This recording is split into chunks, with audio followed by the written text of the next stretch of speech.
You are now listening to the Someone's Favorite Productions podcast network.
Hello and happy Thursday, everybody. What's going on to you out there? Welcoming back my dear friend, Mr. Dustin Putman. Hello. Thanks for having me again. Of course. First, I have to apologize. Last week, as we were closing out, I literally was looking at like 6 different things at once and said the boys from the Almost Major podcast are on next week, and obviously they're not. We have Dustin. The Almost Major boys will be on next week, and they've let me know they might be bringing on a surprise guest. We might have a very, very full house next week. So just a heads up, come back. Next week's going to be a blast. Dustin, it's been a handful of months since you've been on last. You have a lot going on. What's the last few months been like for you? I have a lot going on with like my job outside of all of this.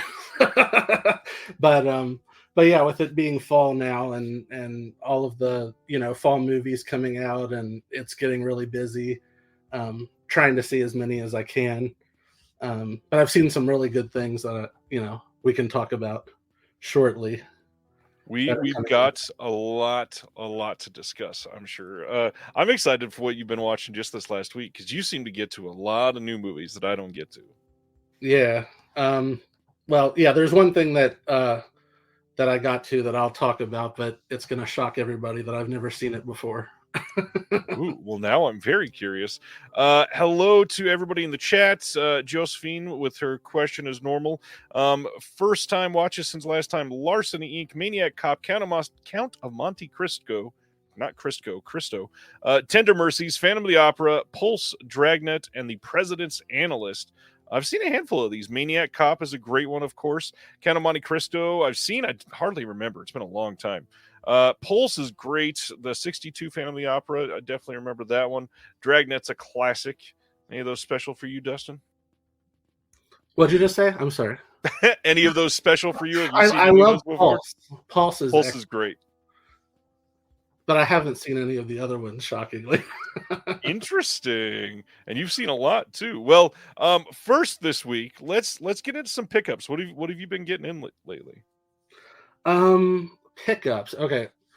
I got a lot of the partner labels and stuff from the OCN for Vinegar Syndrome. I won't go through all of them, but it was a really busy month. But I did get Go Fish from Cinematograph. Nice. And I was really happy about Howling 2. I will defend this movie with my life. And for many people, it needs defending. That's for sure. I know. It's not as good as the original, but I have a soft spot for it. I remember growing up, it used to come on the local access stations for their creature feature on Saturdays. Yep. And so, yeah, I loved it for that. And then I got from Film Movement, the 3 films from Jessica Hausner. Yeah. Lovely Rita, Hotel, and Lourdes. and I'm really looking forward to all three of those. Although I was surprised that they didn't put them in like a box set or something. Yeah, I bet there was something in the contract that they couldn't. So, for some reason, it felt like it would have been a great little 3-pack, kind of like they did for Lee Chang Dong. Oh yeah. And then I got from Scream Factory, The Stepfather. Ooh. This is a great movie. Have you seen this one? Oh yeah, it's a classic. Yeah. And yet, part 2 and 3 have never come out on Blu-ray. Correct. And the rumor is the elements are destroyed, and they likely never will. Oh no. I'm hoping that's not entirely the case, but yeah, that was said, gosh, probably 3 or 4 years ago, somewhere back then. Jeez, I hope they are able to find something, eventually. That'd be nice. This is a big movie from when I was in high school. Can't Hardly Wait. One of my favorite teen movies. And I was so happy that Arrow put out the 4K of Silence of the Lambs. When the Kino version came out, I'm not that picky when it comes to picture quality. Like, oh yes, nice. But yeah, I'm not that picky when it comes to the picture quality on movies. But that Kino version of that was so bad in the first 30 minutes or so when the color was off, like the color timing was off, that I had to send it back. So I was happy that they fixed it. Yeah, that's going to be a big improvement for sure. And then from Deaf Crocodile, In the Moscow Slums. Love the art on that box. Love it. Yeah, I'm really liking their new collector's edition hardbox sets. It just makes it like more of an event. Yeah. And then the last one is, I was so happy that this came out. I love this movie, Bringing Out the Dead. I can't wait to get mine in. Yeah, it's a big deal. I'm so excited to watch that probably this weekend. I got a few here. First from Air 4444, they got their new bundle out. I've got the Mukuro trilogy, and this slipcover is intense. And then art on the inside is, well, actually, it's the same as the back of the slip. I can show that better. Nice looking release from them. That. And then the bigger deal is the fact that they've got Red to Kill out on Blu-ray. This is one of the craziest Cat 3 films of all time, and very, very eager to watch this one in a nice cleaned up copy. The other big thing is Oscilloscope. Their next two subscription titles came in. We've got This Much We Know, and this is a depressing movie, and I love downers, and a lot of the art on this is just raw and authentic. Very, very interesting to see them release this. Can't wait to check that one out. And then one that as soon as they announced it, sounded great.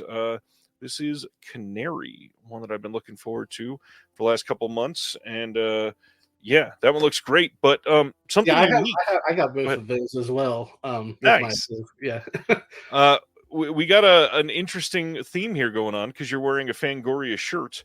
And interestingly, Fangoria sent out a very random, you'll see at the top here, special collector's edition to highlight The Substance, which many people have been seeing so far this week, including yourself. And I figured that we were going to talk about that. Oh my gosh. I got that same thing. I went to see it yesterday, and I got home, got the mail, and that was in the mail. That Fangoria. Nice. But it was a little disconcerting. Like, if you've seen the movie and then you come home and get a package that says The Substance on it, you really, I thought I was going to run the other way.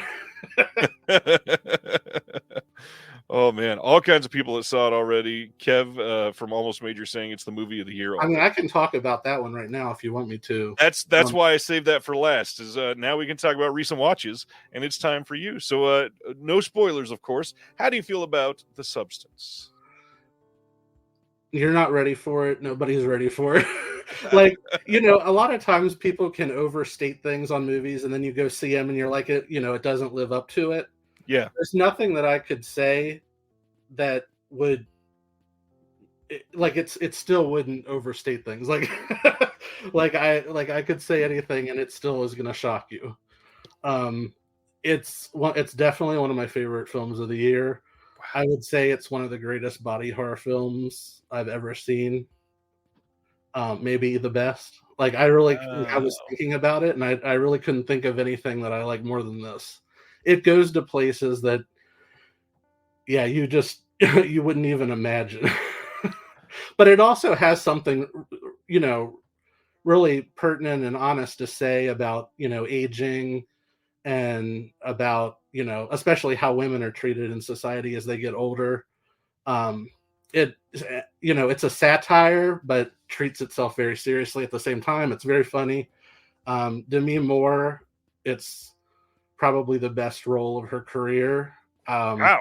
If she, I don't think the Academy is ready to nominate this movie, but if they were, she would win this year because what she does is unbelievable.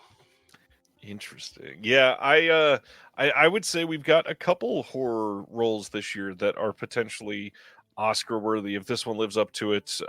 One that I watched this week, I might say to be worthy of an Oscar. But what else have you been checking out this week? You alluded to one a little while ago. Well, I know exactly what you're about to say. If you want to, could it be Willa Fitzgerald? It is, but I was going to talk about that during announcements. Oh, okay. Since we're going over the 4K. The other thing that this one is also another one of my favorites of the year. It just shocked me how good it was. It premiered at Sundance this year and was highly praised. It's in limited release now and opens wide next week. It's My Old Ass. I'm dying to see this. And, with a title like that, you wouldn't expect it to be as powerful as it is. Like it's one of the more authentic coming of age films I've seen in quite a while. Nice. It's, and just, I don't really cry that often during movies. This one made me cry 3 times. Wow. So yeah, it's great. But basically the story, if you're not familiar with it, it's about an 18-year-old girl who is in the month before she goes away to college, and through mysterious circumstances, she comes face to face with her 39-year-old self, played by Aubrey Plaza. And the way that it sounds, it could have gone in a lot of different directions, but the way they handle it is perfect. And it really just leads to a lot of truths about, how fast time goes as you get older, and about appreciating and not taking for granted, the loved ones in your life. And it does have a lot of, really truthful things to say. So, yeah. Interesting. I love Aubrey Plaza. Is she decent in it? Yeah, she's excellent. She's not in it that much, really only 3 scenes, but she, you hear her a lot as well, but she's definitely a memorable force throughout the movie. Interesting. Man, I'm dying to see that. There's a lot of good stuff coming out right now. Yeah. And I was, this was a few weeks ago, but I was a fan of Beetlejuice. That was good.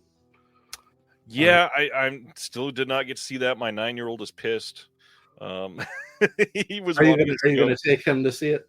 I mean, I want to. We just have not had any time whatsoever. Well, it's definitely worth seeing, but it really did capture, I felt like, the feel of the original without feeling forced. Good. So that's what I was happy about. And then the last theatrical thing that I'll mention is tonight, or right before this, I actually saw Never Let Go, the Halle Berry movie.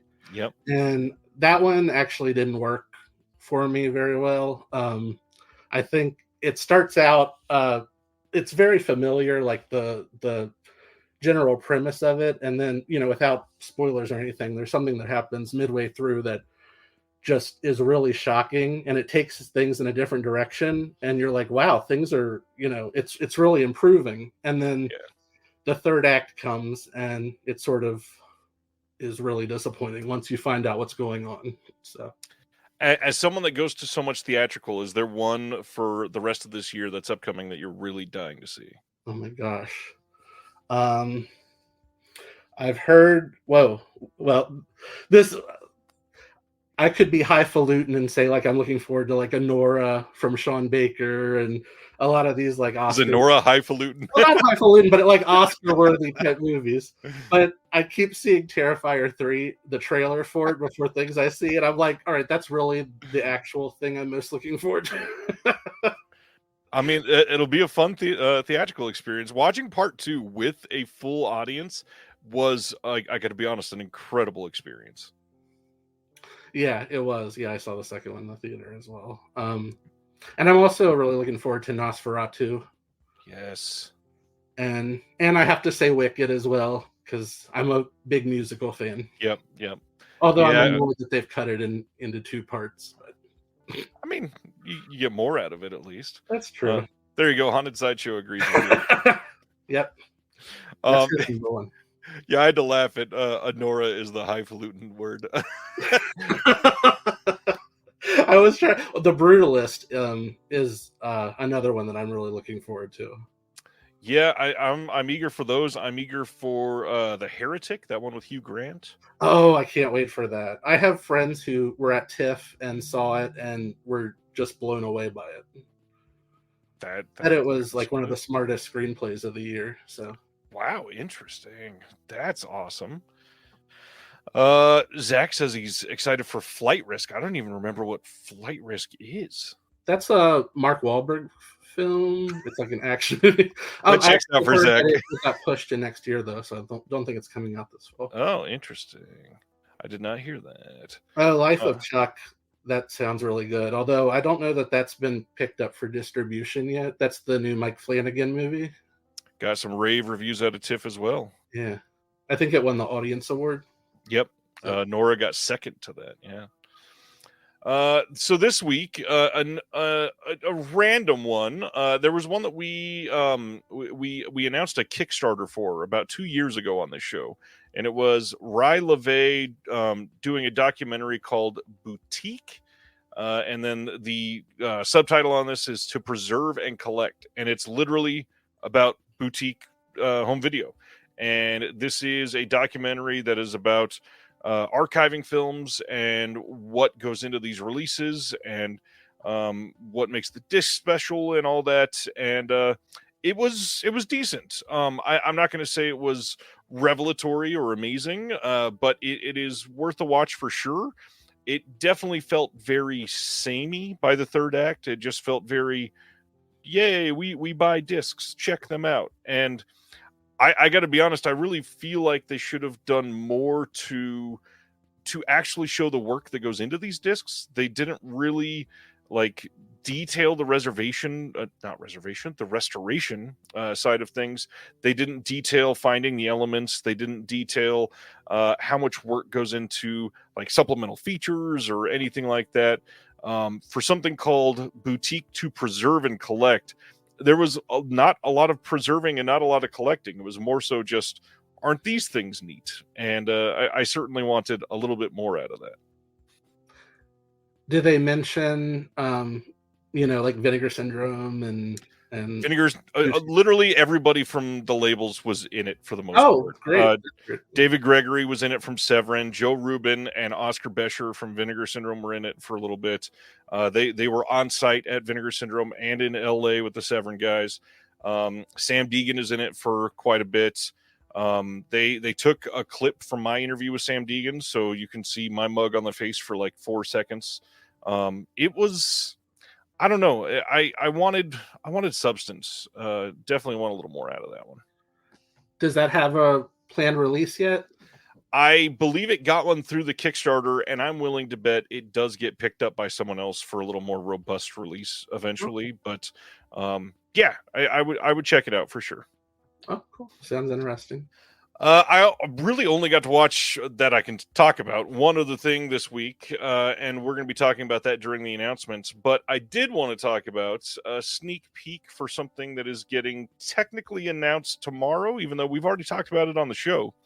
Deaf Crocodile is sending out another one of their newsletters tomorrow morning to highlight an upcoming release, and it will be displaying information about 1985's French animation film Gwen and the Book of Sand. And because Deaf Crocodile and I work together so much, they wanted to share some sneak peek previews. So we got 5 stills here to share with everybody so that you can take a look at what the animation looks like. And I have loved all of their animation releases so far, and this just looks stupendous. I cannot that wait. is gorgeous. Yeah, the styling on this release, on this film, is something that I cannot wait to see everybody's response to. I am blown away for what these look like. Cannot wait to see this in full, and I hope everybody's happy, because Deaf Crocodile, making the move from OCN to being partnered with Diabolic DVD, I feel like a lot of people are leaving them behind a little bit, and I understand it's a little more difficult when you're not a subscriber and the titles cost a little bit more than they were when they were at OCN. However, you are getting so much more bang for your buck. Reminder that in October, we're getting their first 4K UHD release. We're also getting a second title in October. So those of you that are subscribers, you're going to be able to get a discount to get that one. But yeah, this looks amazing. This is going to be revealed in their newsletter tomorrow morning. And yeah, I hope everybody checks that out when it comes. Nice. Yeah, that looks good. Yeah, I'm glad I'm a subscriber. Yeah, that's a big thing for sure. For everything that you get with the subscription with Deaf Crocodile, you really eventually understand that it's really something that's you're getting your money's worth. However, as far as it comes to announcements, we need to start with something where you are absolutely not getting your money's worth. Let's talk about this $300 package for the Texas Chainsaw Massacre that is being released by Dark Sky Selects. This thing is coming on October 1st, very quickly. We are getting a 4K Blu-ray and VHS package for the Texas Chainsaw Massacre to celebrate its 50th anniversary. And the big deal here is this is all housed in a replica chainsaw from the film, which comes in a special 50th anniversary numbered box. When you open the chainsaw, it triggers the sound of Leatherface wielding the chainsaw in the film. And the disc is identical, except on the third disc, the Blu-ray, they've got 2 new featurettes. They've got a featurette on the merchandise for the Texas Chainsaw Massacre and a featurette on the restoration for the Texas Chainsaw Massacre. Everything else has already been released on their other 4K release for Texas Chainsaw Massacre. Now, I got to point out that right now, you can go buy the 4K release of the Texas Chainsaw Massacre and a real chainsaw and spend less than $300. Right this moment, you can go buy both for less than $300. What are we doing, Dustin? I think when this was announced, I think I commented, I don't think I have room on my shelves for a chainsaw. I actually, maybe I missed that in the description. I didn't realize that it was an actual chainsaw. I just thought it looked like a chainsaw. It's not an actual chainsaw. It just makes the sound of a chainsaw when you open it. But okay. I'm saying right now, you could go buy a 4K release of Texas Chainsaw Massacre and a real chainsaw. You could buy both of those, and it would cost less than this bundle. Wow. Okay. Wow. To me, that's insanity. I think I'll stick with the 4K of this that I already have. That's very nice. Was it Second Sight that put it out? Well, not only did Second Sight put it out, this is already the second release of Texas Chainsaw Massacre on 4K from Dark Sky. They have also released Texas Chainsaw already. I'm sure there's people that will absolutely go for this. I guarantee it. But I won't be. But it's cool that it exists, I guess. I said, "What are we doing?" And Sasha says, "Sure as fuck not buying this dumbass thing." Yeah, I'm remiss to tell people what to do with your money, but I would say, please do not go purchase this. This is crazy pants. Cool. Okay, let's get to the real announcements. We got some more information on the Severin release of Russ Meyer films that is coming up. And so Variety posted an article, and they have confirmed that Severin is putting out 3 films by Russ Meyer, and it is the sexploitation director that everybody loves that we are finally getting these from. We are getting Vixen, Super Vixens, and Beneath the Valley of the Ultra Vixens.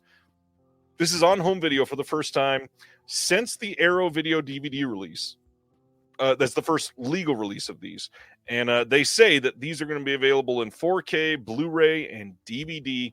And it's the first remastering of these films from the original camera negative since the early 80s, which is going to come with brand new and archival special features curated for these releases.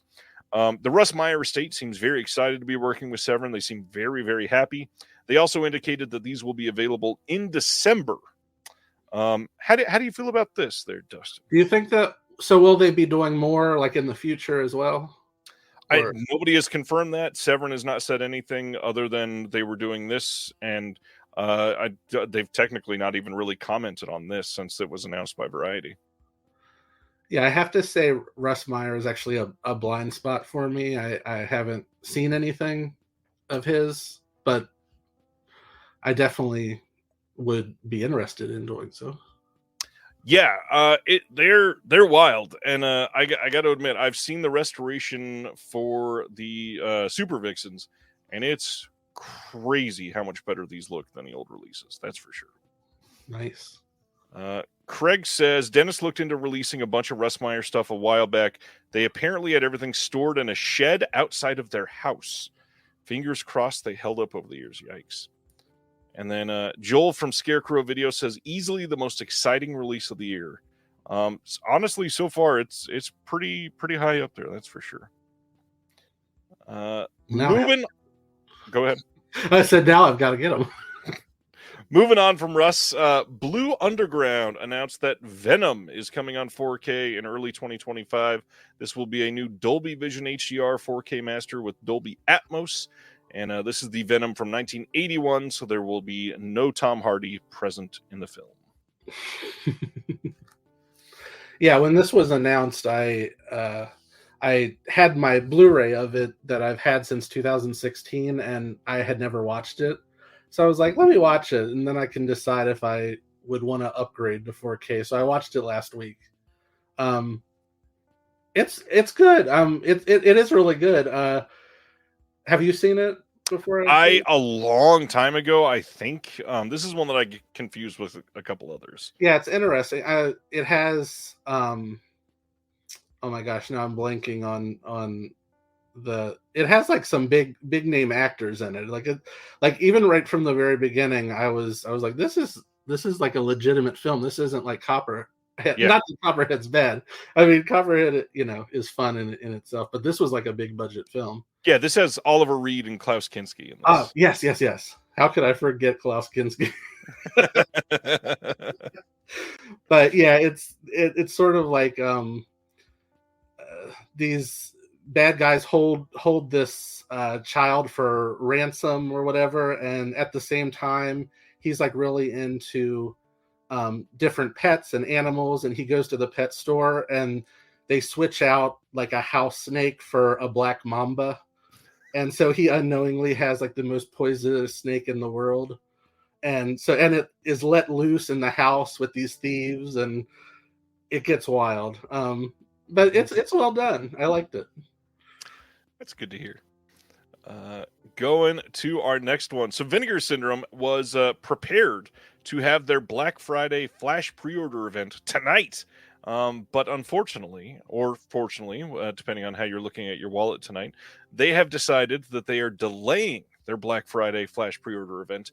They said, following the success of their Totally Rad Labor Day sale earlier this month, coupled with the massive slate of releases for October 1st, with 30 new titles being revealed on the Vinegar Syndrome website and Melusine combined with partner labels and everything. 30 new titles. They are moving the flash pre-order, and it is going to be rescheduled to lead into their supposedly biggest and best Black Friday yet. Instead of late September, the newly named Black Friday pre-order will take place on November 1st at 12:01 p.m. Eastern and run through the following Monday, November 4th at midnight Eastern. They will have they'll have the everything pre-order option where you can get their secret releases, newly revealed titles, and more that you can pre-order all over that weekend. Those options will remain available throughout November, but they will be discounted for that first weekend. So if you want to save a couple bucks, that's the time to do it. And then they will go to their regular prices on November 5th. Other than the date, nothing else is changing. Yeah, that's going to be happening in November. And I'll be there for it at 12:01 p.m. Eastern. I am sure they're going to be revealing a bunch. I'm sorry. Did they say? Did I not see it? What did they, or why did they decide to delay it? They technically just said because of the success of the Totally Rad sale. However, I don't know how that changes things. I mean, maybe they're busy with shipping everything out and moving their warehouse, so they didn't want to do it right now. Mm-hmm. But yeah, it's an odd decision.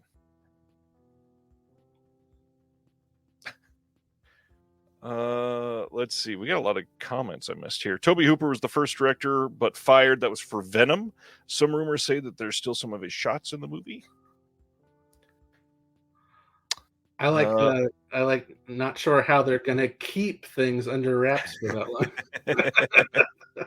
Yeah, that's a big out there secret for sure. What's going on? I just want to know how they managed that. When didn't Michael Mann say that he would never allow it to be released or something? Yeah. I hope as part of their release that is clearly coming, that they do something to explain what happened behind the scenes, some sort of featurette like they've done on a couple of the releases to explain a conversation with Mann to say what changed his mind. That would be great. Do you think he'll be involved at all? I would imagine so. Most of the time that his stuff is out, he has been heavily involved. So I'm thinking that they're probably going to lean into that. And considering it's something that people have wanted for a long time, first off, they probably paid out the nose for it. But beyond that, they probably said, you can do whatever you want on this release. You can do a commentary. You can do an interview. You can do nothing. You can supervise the restoration. They're probably getting him super involved. Yeah, that's definitely going to be one of the releases of the year. I'm eager to see it.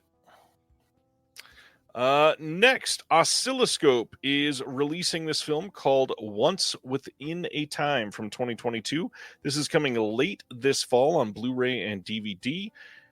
This is directed by Godfrey Reggio, who did Koya. Cannot say it out loud right now. Koya Niskatsi. We talked about that earlier this year or last year, I believe. Returns after 10 years with a new experimental film unlike any other from his already daring career. It's a bardic fairy tale about the end of the world and the beginning of a new one, tinged with apocalyptic comedy, rapturous cinematography, unforgettable vistas, and the innocence and hopes of a new generation.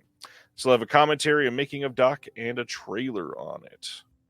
Yeah, Koyana Skotsky is incredible. So yeah, I'm definitely looking forward to this. I feel like it's interesting with Oscilloscope because I'm a part of their subscription, so I get their releases, and sometimes I'll get things that haven't even been announced officially. But then, like for something like this, they're announcing it months in advance, so it's interesting. That's a good reminder. I showed the 2 oscilloscopes that came as part of my sub tonight. Reminder that their subscription is called the Circle of Trust. You can go on their website. It is a great value. I cannot stress that enough. You get their next 10 releases. If you do Blu-ray, it is $140 now. It was $100 for the longest time, which they had to just be losing money on that. But what's crazy is you can decide to skip some titles. The whole time you're a subscriber, you can go get their back catalog at 50% off. You get free shipping for the entire time that you're subscribed. And again, $140 for 10 Blu-ray releases that are boutique level great films that are going to film festivals and winning awards and doing really well. And they are a really great company to support. They are doing what they can to save some of these that do not get distribution literally anywhere else. They are a New York, I believe, Brooklyn focused boutique. They're headquartered there. They had one of the Beastie Boys involved when they were first created. And again, the value is just absolutely ridiculous. And I think you mentioned it last week, the one release, God and Country, I think it's called, that they sent out basically for free to subscribers just because they said that it was such an important film that they wanted everybody to see it, and they didn't even count it towards the subscription. So that's crazy. And they've done that before with gifts and stuff. Like when they put out Short Bus, and they sent everybody that was a subscriber at the time, they sent out a free bottle of lube with your subscription. Like, that's amazing. That's what. Yeah, I wasn't in the circle of trust at that point. I wonder if I went back and ordered that one, if it still would come with the lube. I think you can still buy the lube. I'm not sure. All right, going to our next title, Killer's Game. This is the Batista film that has been playing recently. This is getting an Amazon exclusive 4K steelbook from Lionsgate. It'll also get a standard 4K and a Blu-ray release, but you can pre-order this 4K steelbook now. I've heard that this movie is so over the top that it circles back to being interesting and funny, but be prepared for it mostly just being brainless schlock. Yeah, I missed this one, but I heard mixed things about it. Some people surprisingly really liked it, and other people did not. Yep, that checks out for a Batista film. Here's a big one. November 19th, Sony is releasing Little Women from 1994 on 4K. Now, recently, when they announced one of their big 4K box sets, Greta Gerwig's Little Women was in that on 4K, and everybody was whining that it wasn't this one. I'm much happier that this one is getting a standard, separate 4K release. For many people that are buying physical media, this is their Little Women release, and a lot of people are going to have a very happy Christmas getting this year. Yeah, I love this movie. I saw this in the theater when it came out, and it's interesting that Columbia sent, or the previous release of this, I think, was like wasn't it like a burned disc of it? I believe it was like an MO or an MOD release. Yeah, and the picture quality was still very good on it, but it was MOD. So I love that they're putting it out in 4K now. That's kind of funny. Cinejourneys, though, if you don't know who Cinejourneys is, you should. This is Aaron West, of course. Everybody go check out cinejourneys.com. He is saying, seriously, is this one good? I thought it wasn't as well received. I love Greta Gerwig's. No, this is a classic. Like, most people that I know absolutely adore this movie. And I like that it's the Gerwig version tells it in it's the same story, but it tells it in a very different way. Yep. So it's not just like a repeat of what you've seen before. I think they're both great movies. Yeah, they're both worth having for sure. All right, that is that. Kino announced that they are putting out The Claim from 2000. This is a movie I don't think I'd ever heard of. This is starring Wes Bentley, Mila Jovovich, Nastasia Kinski, Peter Milan, and Sarah Polley. This one is directed by Michael Winterbottom, who also did Jude, Wonderland, Code 45, and somehow this bypassed me entirely. Did you see this one? I have not, and I don't think that I'd heard of this either, but I do like the cast. It's a very interesting cast. Lots of smaller names, but lots of great names. I'm betting this is probably a good film. But I do, yeah. I question how it slipped me by. Like 2000, I don't know. Maybe it just got a very small release when it came out. Mr. Sibner saying this was a blockbuster staple. Interesting. The claim is some good problems on his hands. This is an art house movie. The early 2000s had a solid DVD. Nice. Yeah, this is definitely a very 2000s looking poster, though. All right. That is Kino. Next, they announced that coming soon is Frankenstein's Bloody Terror from 1968. But not just that this is coming. This is coming on 3D Blu-ray. This was done by the 3D Film Archive. This is one that they've been working on for quite some time. This is a Paul Naschy film, and they supposedly did a lot of work on this. This is one that they've been looking for, and they got both the left and right negatives and were able to make a proper 3D release of this. And I am stoked to be able to get a Naschy film like this. This looks great. Sincerely hope that they knocked it out of the park. And considering that the 3D Film Archive is behind it, I'm imagining that this looks stunning. It always does when they've done it. Yeah, I'm looking forward to this too. I haven't seen it, and I hadn't even heard of it before this announcement, but I just love discovering things like this every time, there's an announcement. And yeah, another Paul Naschy film. Craig is saying, blasphemous to ask this about this release, but is there a 2D version on the disc? I can almost guarantee there will be one on all of the 3D Film Archive and Kino collaborations. There has been a 2D version on the disc. However, this is a classic Kino. Hey, we're releasing this, but we will not tell you when or any details about it. So we'll check back in 5 or 6 months, and we will get that figured out, Craig. Next announcement is insanity. Via Vision has announced that November 6th, they are releasing Prisoner, the complete series. This is a DVD release, and this is a 175 disc set. Features every episode of the show, and it's going to be in a 180 millimeter by 413 millimeter by 342 millimeter box, and it weighs 7 kilograms, and a custom sound chip sounds off with the iconic cell door slamming every time the box is opened. Now, they're thankfully only making 1,000 copies of this, but still, that's 175,000 discs. The crazy thing, though, this isn't even the biggest disc release ever, because this was released in Australia already, and it had like 179 discs. Oh, wow. So the number 1 and number 2 disc release ever in terms of size, number of discs, is the same show, Prisoner.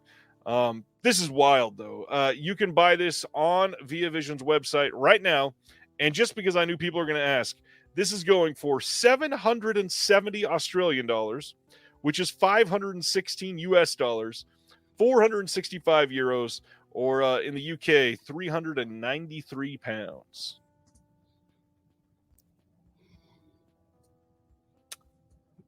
I'm speechless. How do you even respond to this? I'm kind of glad that I'm not familiar with the show, because if I was a huge fan of this, I mean, I would be frightened to get it, but I would have to. Although I had missed the part that it's DVD only. I thought that it was Blu-ray. No, this is only going to be DVD. I don't think they will ever release this on Blu-ray. This is insane, though. Oh yeah. I love Brendan's comment. It makes the sound of something closing when you open the box. Oh man, hilarious. Next up, Galaxy Quest is coming on 4K on December 3rd. This is a big deal for so many people celebrating the 25th anniversary. You can pre-order the Steelbook now, or you can get this wonderful looking standard 4K release coming with this slipcover. Again, 25th anniversary. It'll be coming with a 4K disc and a digital copy. Both of these can be pre-ordered now on Amazon and a bunch of other places.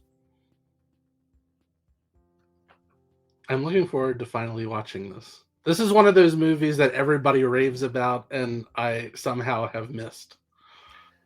It's pretty great. I gotta admit, it's pretty great.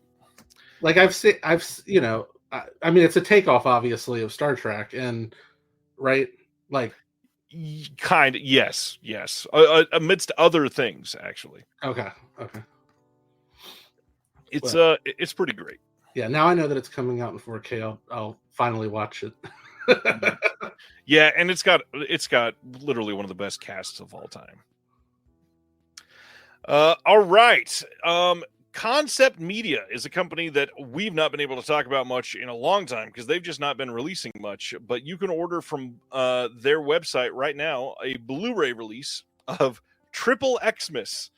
This is from 2023, and the big thing is they got Felissa Rose to star in this.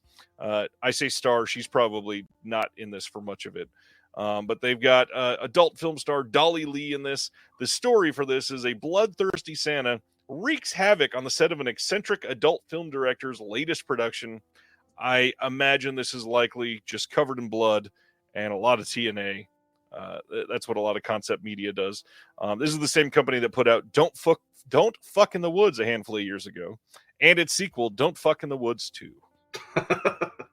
How did they ever think of that title? They watched all of the Friday the 13th sequels. Yeah, I would be interested in this just for the Felissa Rose part of it, but you're probably right. Like, she's probably in it for a minute. Yeah, probably right around the amount of time she was in Terrifier 2.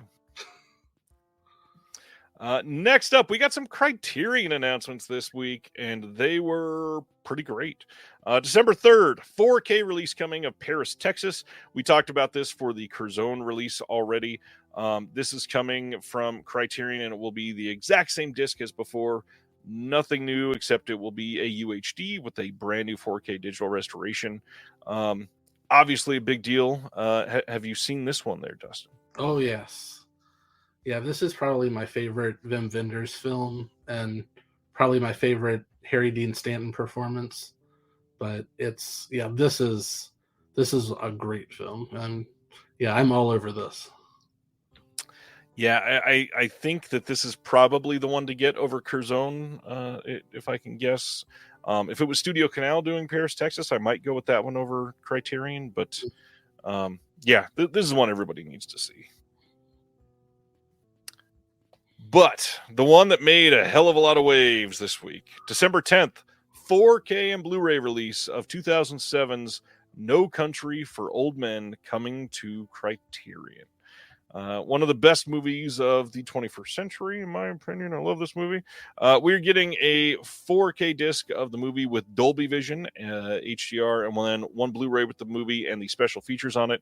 New conversation between Joel and Ethan Coen and Megan Abbott, who's an author. New conversation with Roger Deakins and associate producer David DiLiberto, also featuring Megan Abbott. There's some archival interviews with Javier Bardem, Josh Brolin, Tommy Lee Jones, Kelly MacDonald in it. Behind-the-scenes documentary made by Brolin. 3 documentaries about the making of the film featuring on-set footage and interviews with members of the cast and crew. And then an essay by Francine Prose and a 2007 piece on the film by Larry McMurdy. If you had the old Blu-ray, there's some stuff that was on there that is not on this release, so you may want to hold on to it or Frankenstein it into this case somehow where you've got both discs. However, how do you feel about this getting a Criterion 4K? Oh, I love this film. This is probably I would say this is probably my second favorite Coen Brothers film behind Fargo. It's tremendous. And I feel like it's in desperate need of a better release than the previous one, or just because it probably came out last on Blu-ray. What was it, like 2008 or 2009? Yeah, it's been a while. But yeah, I can't wait to get this. And this is a no-brainer for the Criterion collection, I think.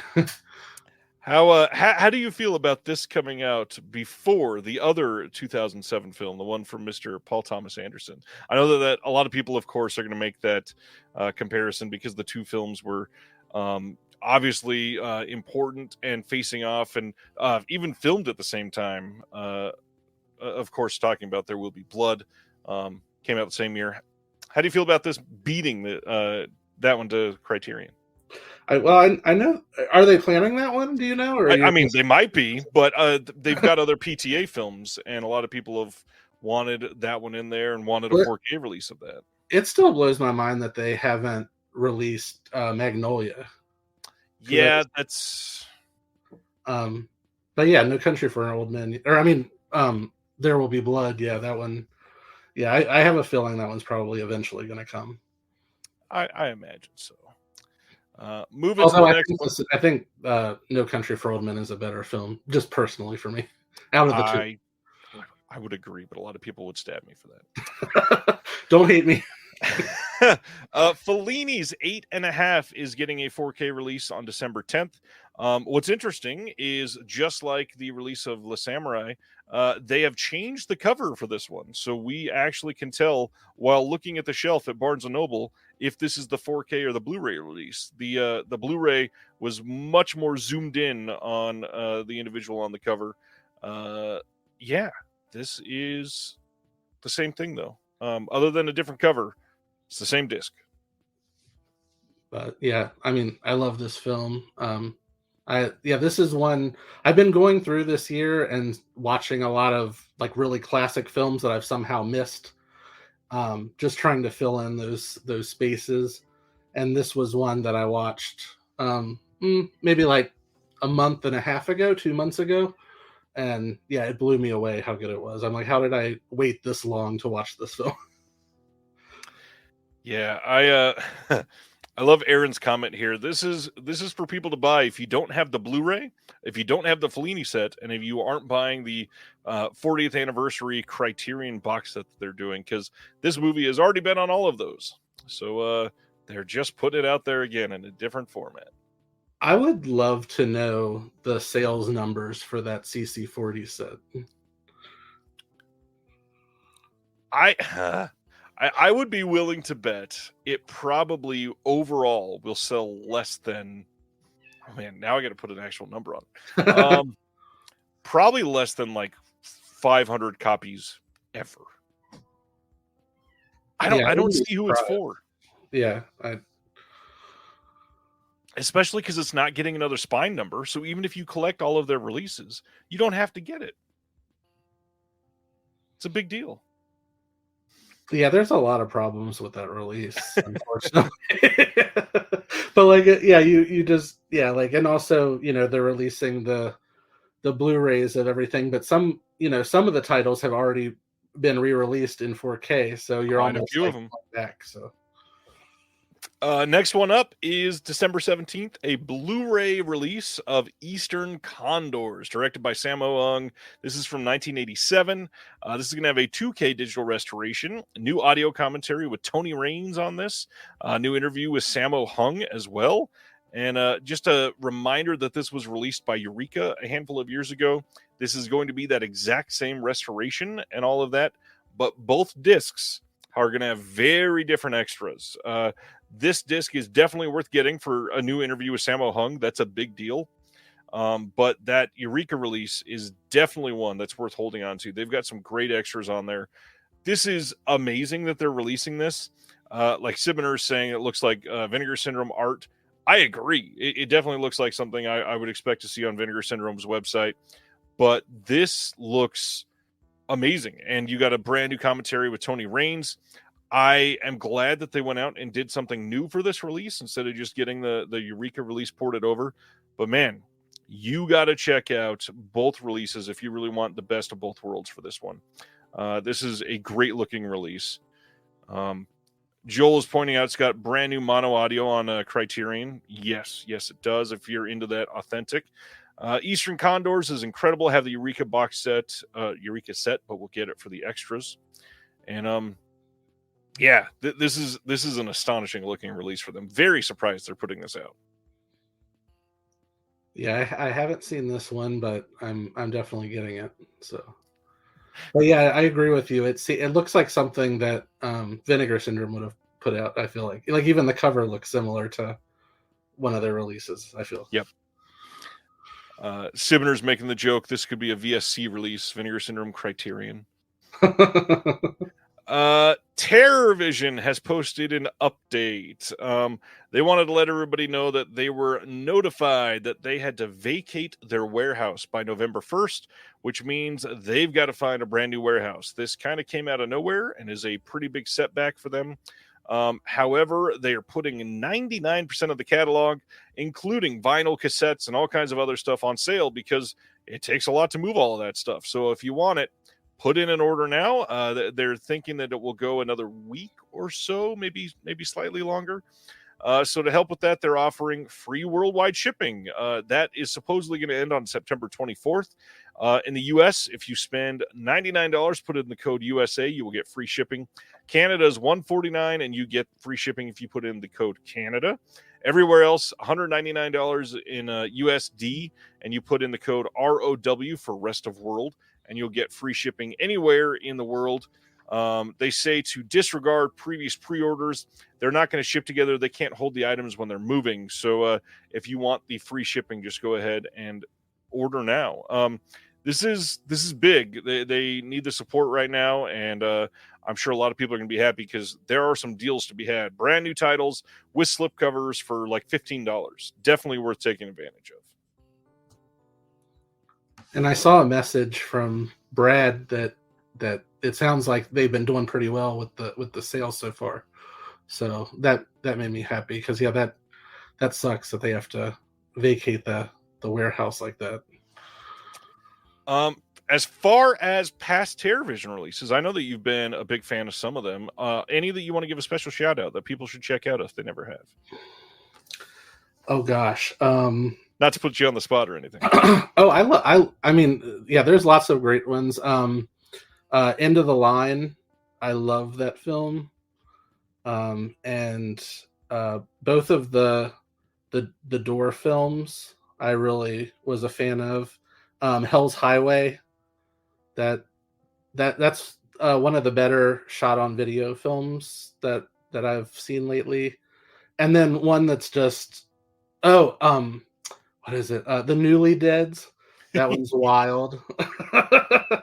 and then one that I've had a soft spot for ever since I first saw it years and years ago as a kid was Hollow Gate.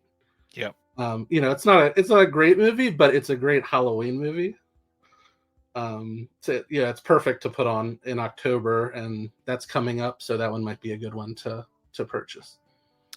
Yeah, they've got a lot of great titles. I definitely want to suggest Slashers if you've never seen it.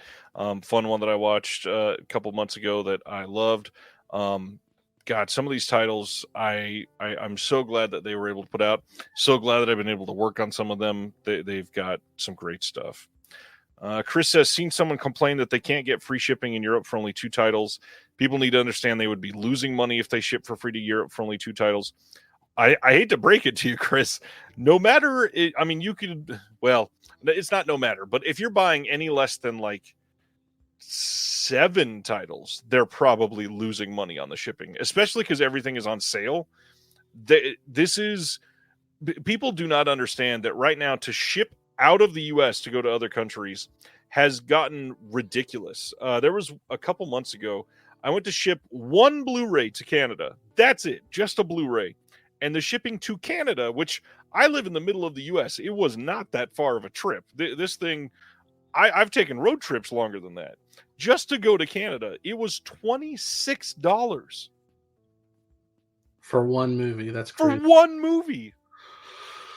And it wasn't like a steelbook. It wasn't heavy. Just a single Blu-ray. I don't understand. That's insane. I mean, a handful of years ago, literally like 2018, 2019, for me to ship 1 Blu-ray to Canada was literally like $8. And now it's more than triple that. To go to Australia is crazy pants money now, especially if you were getting like, I don't know, like 5 or 6 pounds worth of stuff. It is so much money to ship.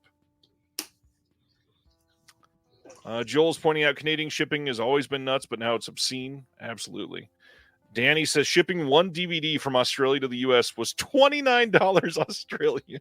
Jesus. My gosh. Yeah, I can believe that because I oftentimes will order directly from, like Imprint and Yep. places like that. And international shipping from Australia is quite a lot. I'm still grateful that Imprint and Umbrella both do free shipping at some point. It's something that I'm grateful that they can even offer it. What's going on, Spaghetti? John says, I felt bad because my TV order was huge. They would have lost money on my order shipping-wise, no doubt. I mean, yeah, but at the same time, you're saving them money on moving for the warehouse, so it's a good thing. Don't feel bad. Terry wants to recommend the head for the discounted price. The dock that comes with it is worth the price. And if you are buying the head in this sale, make sure you watch with the subtitles on. It makes the movie about 512% better. I promise. All right, that is TerraVision. Hey, the next issue of the Physical Media Advocate is printing on October 1st. We are trying to do an all horror focused issue, and we are open to letters. We are taking letters to the editor. If anybody wants to say anything, you want to ask a question about acquisitions, if you want to ask a question about anybody that writes for the magazine or anything that goes into the magazine, or what release should I buy, or what is everybody's special feature that writes for the magazine, anything like that, send in a question. We would love to print it, give you some credit. Just send an email to disconnectedmedia@gmail.com and we will get you in there. If you want to be anonymous, just make sure you say that. That's it. Yeah, when I heard that the next issue is horror focused for October, that really perked my ears up. I cannot wait for people to see the cover. I'm always so stoked, and I'm so thrilled that we snuck a happiness cover onto retail stands in like 8 different states, and everybody's just walking by seeing this super orange cover with happiness splayed across the front. That's amazing. Cannot wait for people to see the next one. Kevin Smith's next one, the 4:30 movie, is getting a Amazon exclusive 4K steelbook. This is a Lionsgate film. I think this is a slipcover on this, and this is not what the steelbook is going to look like, because this mock-up is definitely not a steelbook. But you can pre-order this now. Now, we don't have more details. Lionsgate's been doing this thing where sometimes their 4K steelbooks are the only way to get 4K. Disney's done it a couple times too. But this could be one of those things, like Clerks 3 for his last film. The only way you could get 4K is if you bought the super limited steelbook. So if you're a big Kevin Smith fan, you might want to pre-order this, because if it goes out of print, you may not get a 4K release of this if you're after that. Yeah, I was very happy to see that it was getting a 4K. It's not one that I would have expected. I'm glad it is. I adore Kevin Smith, so I'm eager to see this one. Have you gotten a chance to see this one yet? I haven't. Are you a Kevin Smith fan or hater? Oh no, I like him. I feel like some of his more recent stuff is, a little bit hit and miss. But the trailer for this looks very promising. I'm still waiting for the 4K of Tusk, personally. An A24 exclusive, go all out with new special features. Yes, please. Everybody go watch Tusk if you've never seen it. Adore that movie.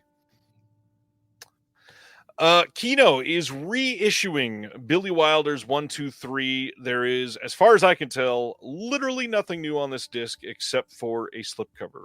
This is coming on November 12th, but yeah, they already put this out.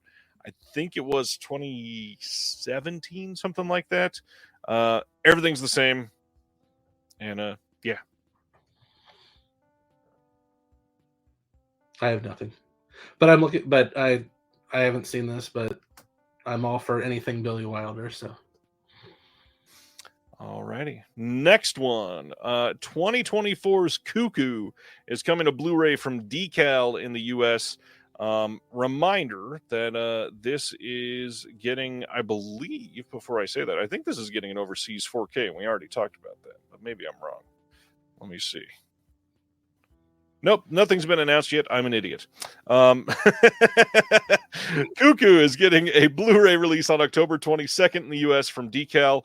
I would not be shocked if this got an international 4K. This is one that is screaming like a Turbine release, probably something like that, or a Play On over in Germany, some sort of 4K media book or steelbook release. I imagine when that starts coming out, they will probably announce that. Yeah, this is what I'm not like. I really want it. I thought this was a really good film, and just like Variety says on the cover, it's very bonkers. But yeah, I feel like this is one that's bound to get a 4K eventually, and I don't know. And yeah, like Neon is. I mean, granted, it wasn't as big of a hit as Longlegs, but Neon is putting out a 4K of that next week, so right. I sort of wish they, Lionsgate seems to be doing really good with consistently putting out 4Ks. I wish some of the other studios would, but yeah, unfortunately, Lionsgate's 4Ks aren't always the best quality either. But at the same time, Decal does not do great discs either. Their encoding is pretty poor. Anyways, I've not seen this yet. I really want to. I'm glad Dustin liked it. This is coming with some deleted scenes, behind the scenes footage, interview with Hunter Schafer, and I love Dan Stevens, so I'm sure this is pretty great. Yeah, Hunter Schafer is great in this. Yeah, I think she's got a really promising career ahead of her. And yeah, I mean, she's in basically every scene of this movie. It follows her, and but yeah, it takes some wild turns, let's just say. Yeah, I will be watching this soon, I imagine. Next up, Steven Spielberg, little indie director, is putting out The Sugarland Express from 1974 on 4K. This is coming on November 12th from Universal. This is going to have the art of restoring Universal cinematic legacy here, called From Vault to Screen. But that's it. This is a 50-year-old film getting it on 4K, starring Goldie Hawn. And I know a lot of people love this one. I don't know that I've ever seen this one. I don't have any memory of seeing this. I saw it during VHS days, so I might have been like 15 when I saw it. So it's been a long time. I remember liking it. And this would definitely be the way to revisit it. So yeah, I'm happy it's coming out. Yeah, this was right after Duel. Yeah. Yeah. And now most of his stuff is going to be on 4K. I imagine we'll probably get the rest eventually. Yeah, I'm waiting for Empire of the Sun. Yeah. It's a really I feel like underrated Spielberg film. Definitely is. One that is hard to talk about seriously. December 17th, Cinedigm is releasing The Mean One in a Blu-ray steelbook. Now, if you're just dying to see the evil Grinch movie, sure, here you go. But the big thing is, if you just love like cheesy indie horror, I believe the first release of this was a BDR only, and I'm pretty sure this is going to be a pressed disc. So, yeah, I saw this, and it wasn't Terrifier, although it's the same actor, right. The Grinch, and he's the best part. David Howard Thornton, he's definitely by far the best part of this film. Like, I don't know, he's hugely talented at just portraying these really over the top villains. But yeah, I wish the rest of the movie was as good as that. It's one of those low budget films where there's lots of stock footage that, and lots of like, I don't know, like stuff that they probably just found on the internet of footage of towns, and then, it's like summertime and they have this digital snow coming down, but there's like no snow on the ground, so it just disappears. Oh man. Oh, that actually reminds me though. We moved on to the announcements. And there was one that I just recently watched on Blu-ray, and it reminded me of that. So I just want to mention it real quick. Please. And it's as of this evening, it still hasn't been added to Blu-ray.com. So it's like there isn't even a page for it. but I bought it on Amazon, so it exists. And it is The Mousetrap. Oh my gosh. Didn't this have another title, or was this always the title? No, this was always the title. There's another Mickey Mouse movie called Screamboat that's coming out. That's a little bit higher profile. But this one came out theatrically just for like a few nights, I believe, like a couple of months ago. And then, yeah, the Blu-ray just came out last month. But yeah, it never actually got an official announcement. And then I received a press release for it, and it mentioned that there was a Blu-ray of it. So I looked it up on Amazon, and there it was. So, is it a press disc? No. It's not a press disc, but it's not a bootleg either. Of course, yeah. I just wanted to mention it because it's sort of similar to the yeah, but it's not good. It's actually very terrible. Is it worse than the mean one? Yeah, it's worse than the mean one. There was no hesitation there. It's like, it reminds me of, it's set almost completely in like an arcade sort of like entertainment center, so sort of like a Five Nights at Freddy's sort of thing. And the manager he like puts on a film reel of the Steamboat Willie cartoon and is somehow possessed, and then happens to have like a Mickey mask like in his memorabilia, and he puts it on and starts like killing like a bunch of teens that are there after hours. Most of the kills are off screen, so you're like, what's the point? And the acting's bad, the dialogue is terrible. There's like a supernatural element where he keeps like popping up in different places and there's no rhyme or reason for it. There's a wraparound story that goes nowhere. It's bad. Craig is asking, any chance a good film is being made from all these franchises that have recently entered the public domain? I mean, I can't confirm or deny either way, but I want to point out, and you may have seen it, I've heard the second Winnie the Pooh movie is supposed to be decent. It is. It actually is. Yeah, I just watched both of those again, Blood and Honey and Blood and Honey 2. And the second one, you can tell they had I think they said that they had like a budget that's like 100 times what the first one cost. And you can totally tell, like they really upped the production values of the second one. And it's a lot of fun. So if you hated the first one, I would say give the second one a chance. It might be more your speed, might have been what you were looking for. And now he's specifying as a non-slasher film. Probably not. I mean, what reason does anybody have to make a Steamboat Willie movie in 2024? That's not slasher. It's not a slasher. Yeah. Like, what would it be? Like a romantic comedy? You want to go for a ride in my steamboat? I guess the following question would be, well, do you want to go for a ride on my Willie? Never mind. Dark Force, which we don't talk about on here a whole lot, they announced that they're doing a 4K release of The Student Body from 1976. Now, I gotta laugh at Demon Dave's copy that he wrote here.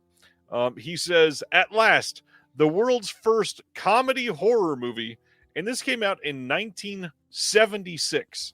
I'm sorry, this isn't even the first comedy horror movie of the 1970s. There's so many other comedy horror movies or horror comedies, whatever, that came out long before this. They say Dark Force has once again uncovered a lost gem. The original 35mm camera negative for this 1976 cult classic. It is planned to be the number 10 4K platinum release of the hit series, supposedly. And the film says 3 female inmates are offered early parole if they become test subjects for a college class. The class professor, Dr. Blaylock, is secretly testing an experimental drug on the girls on behalf of a pharmaceutical company.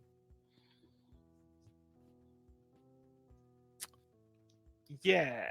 I'm a fan of student bodies, but I'm not familiar with the student body. Simner is saying, didn't 88 put this out years ago? I'm not sure. Student Body. No, well, not on Blu-ray at least. It might have been on DVD. Not to be confused with horror comedy Student Bodies. That's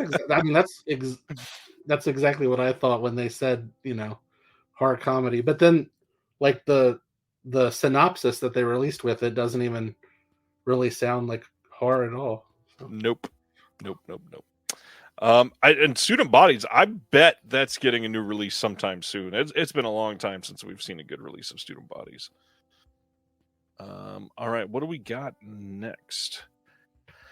2024 Strange Darling is getting a 4K release on December 2nd in the UK. This is coming from Icon Film Distribution. And the important thing is this was shot on 35 millimeter. And in the US, the production company, which is, I think, Magenta something, they produced the film. They are putting it out themselves on Blu-ray. So they're not going with anybody else. And so based on that, this is something that you probably, if you want this movie, probably should get on 4K. I bet this is going to look amazing on 4K. For anybody that saw this movie, I hope you enjoyed it. And now I get to reveal, this is the one I was talking about that I saw this week for the first time. And the big deal is I interviewed the director for this just yesterday, and that'll be up on the channel on Monday. And a really interesting moment happened, just to tease what is going to be in the interview for one thing. He didn't know his film was getting a 4K release in the UK. And I got to reveal that to him in the interview, and we get his live reaction to him seeing that for the first time. And it was a really special moment. I hope everybody likes that. It'll be up on Monday for everybody to see. I've got a good 3 or 4 interviews already recorded. Those will be coming out over the next month or so. I've got some others lined up, some big names, some fun names, some other people involved in the industry that I've been trying to get for years that have said yes, and they've just been busy. Interviews are coming back. I've been taking a little bit of a hiatus because I've been busier than I've ever imagined, but we are in the groove and getting some things ready for everybody. So if you want to see a conversation with JT Molnar, come check it out on the channel next Monday. Dustin, what do you think of Strange Darling? Oh, I love this. Yeah, this is also, like The Substance, it's definitely one of my favorites of the year. And yeah, Willa Fitzgerald, the lead actress in it, is just, her performance is beyond. Like I'm surprised I wasn't really familiar with her before this. Yeah, I think this movie is gonna really, it's gonna be a breakout for her. So. It absolutely will be. And I mean, some people have already been saying it because we all know that the Academy's not going to nominate this performance, sadly. But some people are already like comparing, if she doesn't get a nomination, it's as big of a snub as Toni Collette in Hereditary, which is a huge honor to even be compared like that. But legitimately, she is incredible in this movie. She's required to do a lot in her role, and she does it very, very well. And yeah. And oddly, in as effective as the film is from beginning to end, all I'll say for those who haven't seen it, the biggest jump scare is a stick of butter in a breakfast scene. Chris is asking, will this have some extras? Do we know? I don't think that has been revealed yet. I tried looking it up, could not find anything on it, but you can pre-order this from Amazon UK, and I think Orbit has the 4K of this up for pre-order as well. I bet you'll be able to get this from all of, Diabolic, Atomic, Grindhouse, everybody. So be on the lookout there if you want. When I saw this announcement, I instantly pre-ordered this. Nice. All right. Kino has announced that on November 26th, they are releasing an Arthur Dong collection. Now, you may notice that some of these titles they have released previously. Just June of this year, they put out the first couple of discs in this as their own release. That was the Asian American stories and the LGBTQ stories discs. And then they've got a third disc on this, which is all bonus features. So it is taking those first 2 releases and then compiling it with something else. So if you got those first 2, I understand that this is probably super frustrating because you probably really want that third disc, but there's no way to buy it on its own. And so now you got those others, and yeah, that is rough. However, if you don't have any of them, this is a really great buy. I'm always up for some Dong, so. Yep. And then Ronnie announces, or not announces, but Ronnie does say, I'm frustrated by this. I bought both Kino Arthur Dong releases when they came out a couple months ago and they were bare bones. Now Kino's announcing a set with the whole disc of extras and a booklet. Yeah. It's a rough move to make, I think. Yeah. Next up, we got some announcements from MVD. They are releasing Cop Killers from 1977 on Blu-ray and DVD as part of the MVD Classics line. This is going to have no new extras, but it does carry over the extras that were on the previous release, which, if I remember, I think was a Dark Force release. So you can check this out if you want. Ronnie is saying, has Kino ever done something like that before? I'm pretty sure they've done it a couple times, actually. And even like Unearthed is doing that right now. They're releasing the 3 August Underground movies and then releasing a box set like 2 years later. There's a handful of times that's happened, sadly. Next up from MVD is 1994's Men of War with Dolph Lundgren. This one's going to have a new intro by the director Perry Lang, and it's got some archival featurettes and raw footage dailies, photo gallery, theatrical trailer, and because it's coming from the MVD Rewind line, you're going to come with a slipcover that's limited for the first pressing, and it's got a little mini poster on the inside. This will be out on December 10th, and I know Will's going to be all over this one. I'm not familiar with this one. Me neither. Never seen this Lundgren. And then the third announcement from MVD is Cheerleaders Wild Weekend, also coming on December 10th.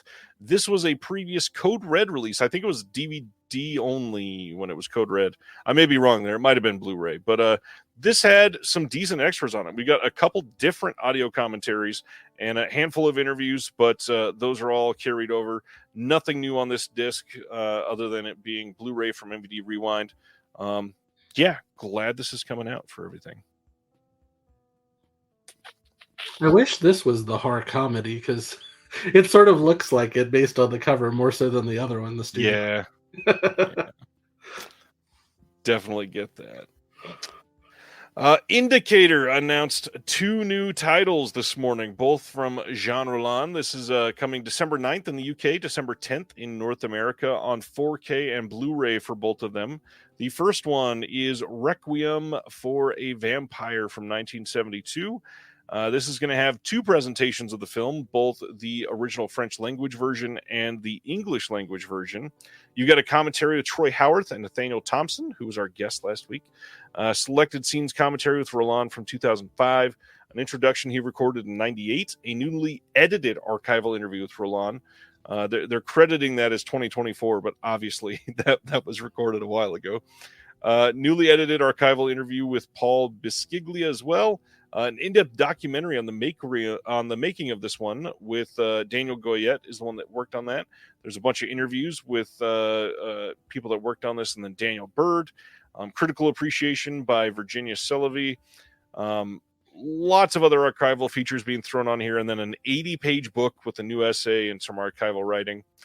Have you checked out anything by Jean Roland, Dustin? A few things. I mean, I'm a fan of what I've seen so far, but now I'm like, there's one.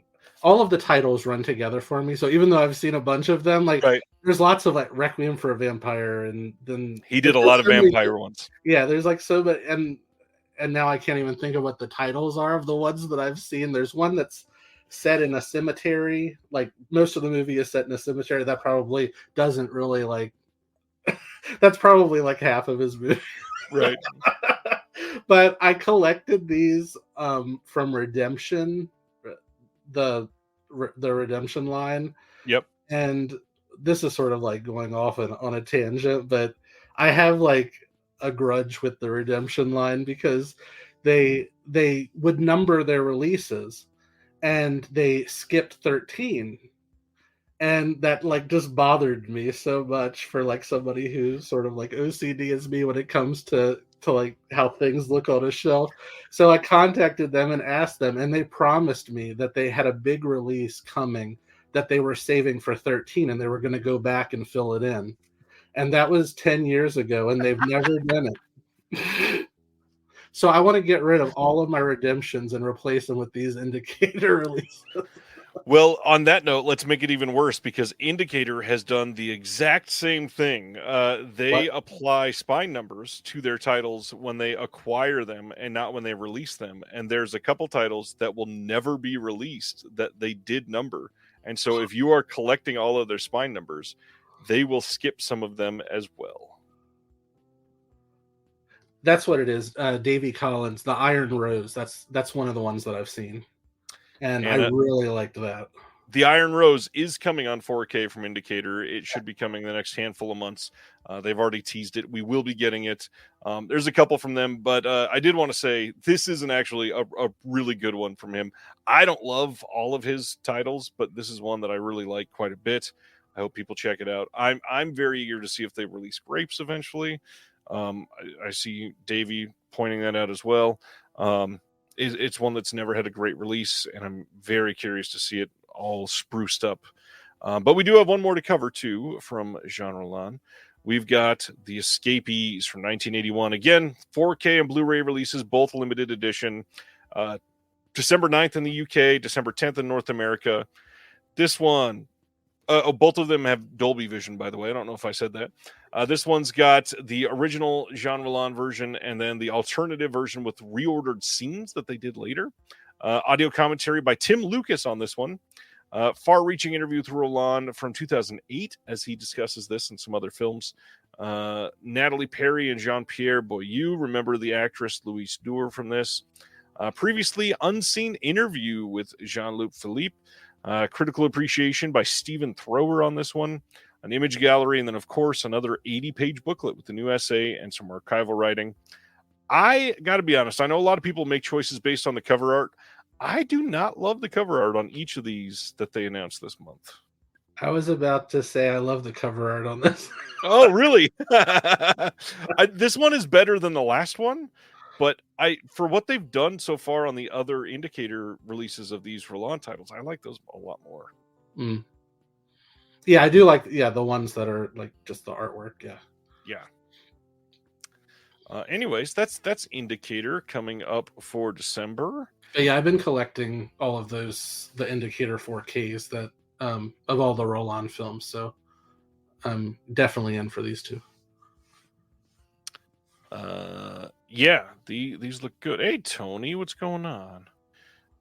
Moving to our next one. 101 Films in the UK releasing their next Black Label title. This is Slumber Party Massacre and Slumber Party Massacre 2, coming in a 4K and Blu-ray dual format release, and all of the extras are identical to the UK or to the US Scream Factory release. There is a limited edition booklet in this with a couple of essays. We got one by Sarah Appleton, one by Carrie O'Shea. But other than that, I'm willing to bet the discs are identical to the Scream Factory release. All of the extras are the same. There's no way that they went back and did some other restoration work. They would have bragged about it. Yeah, glad it's getting a release in the UK though. I like these as well. I feel like the first one is just like a textbook example of an 80s slasher. Like it has everything. And then the second one is just batshit crazy. Yeah.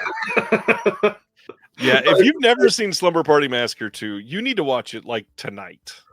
I mean, yeah, the climactic chase scene that is also a musical number at the same time has to be seen to me.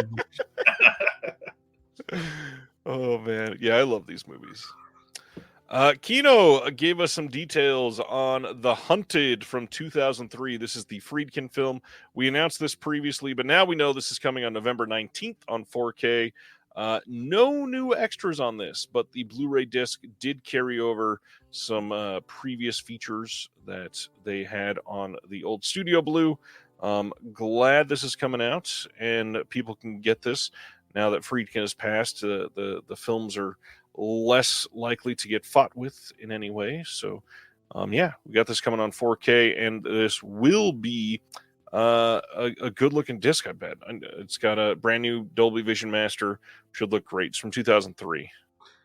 Yeah, I remember this was a solid one. I saw it when it came out and reviewed it, and haven't seen it since, but I do remember liking it, and it sort of has sort of like a First Blood feel to it. Yeah. So I think that, yeah, all of like the forest, all the photography in the forest and stuff, I think it'll really pop in 4K. So Yeah, I think so too. I love that Sibner's asking about Jade 4K and Chris is wanting Bug 4K. Yeah, Bug is going to be a big one for a lot of people. The next Kino Cult line was announced as well, November 26th, #1 of the Secret Service. This got announced previously, but now we got details on it. This will have an audio commentary by Alan Spencer, the creator of Sledgehammer. We got an interview with the editor, John Luton, on this. Video essay by Chris O'Neill. It's like he messaged me as I posted this. He said it was more of like a featurette on here. There's a deleted scene and a theatrical trailer, and this, and you should be able to pre-order this very, very soon. This one sounds great. All right. Probably the biggest news of the day.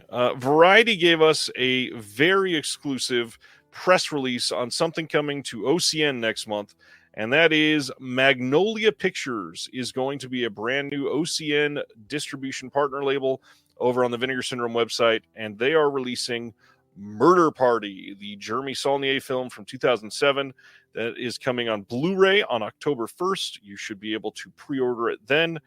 And the buried news at the bottom of this announcement is that they also renewed their established relationship with IFC and Shudder through at least 2025. And there are 30 releases coming out in 2025 across those two brands. That is a lot of discs.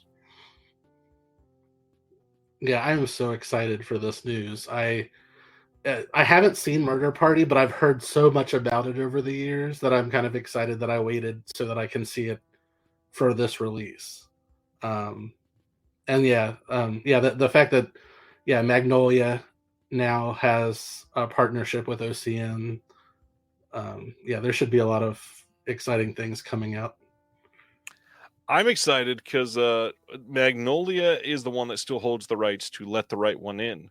And they announced that there's some 4K and Blu-ray upgrades coming up in the early part of this article. And somebody posted on one of the Facebook posts, I want a 4K upgrade for Let the Right One In.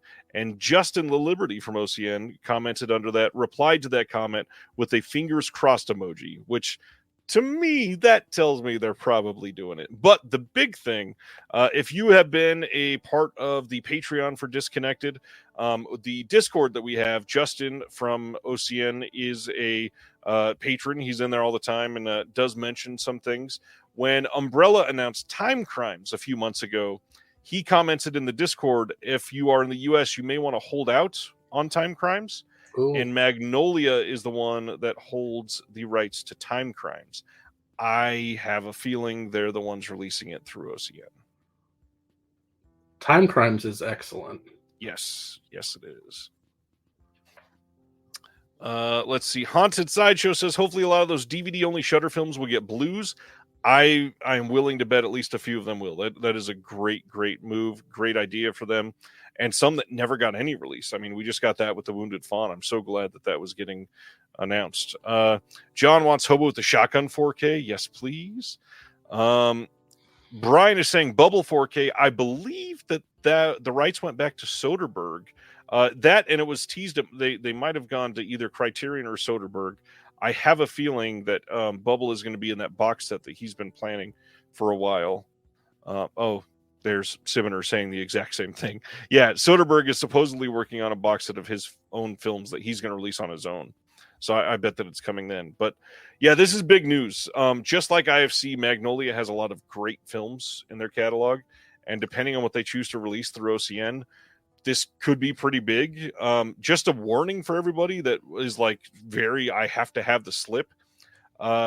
This Murder Party release will likely sell very, very quickly. I'm not one to try to induce FOMO or anything.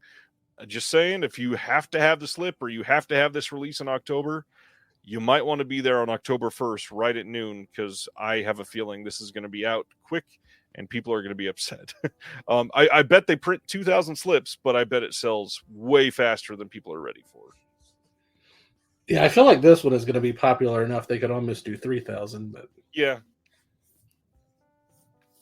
I mean, I wonder how many. I don't remember any partners doing 3,000 for quite some time. All right. Next, Anchor Bay. We've not talked about this on the show yet, but some people are I don't even know how to talk about this the right way. So a couple people are operating under the name of Anchor Bay Entertainment. From what I can see, these are not anybody that was ever associated with Anchor Bay in the past. They are just using the name somehow. They were able to get that name, and they are going to be releasing some Blu-rays, some DVDs, who knows what else.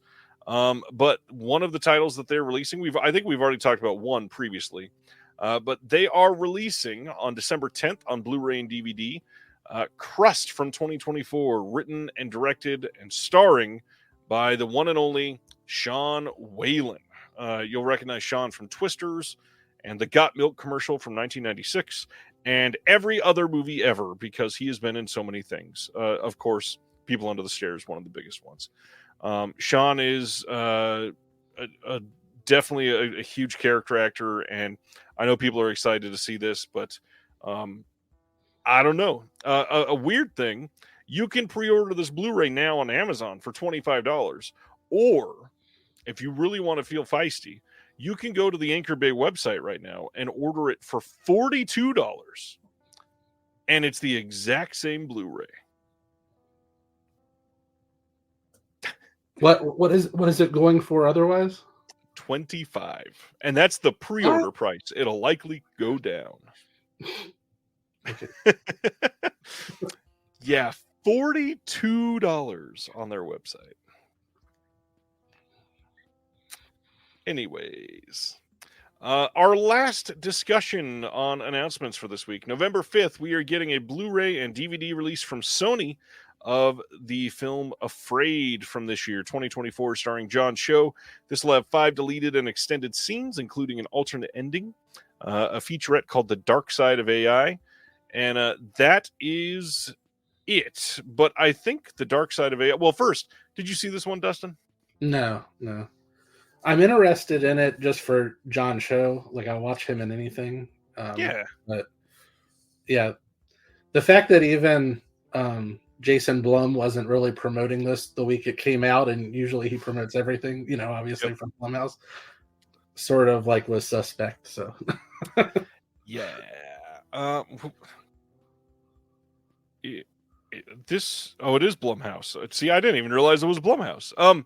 Anyways, The Dark Side of AI, named as a featurette, is a great time to bring up the fact that the physical media community was up in arms over the last couple days because Shout Factory announced that they hired somebody that previously owned an AI company, and everybody immediately responded by saying, well, they're going to be making AI content and putting it on discs, or they're going to be having this create AI art for their releases or whatever.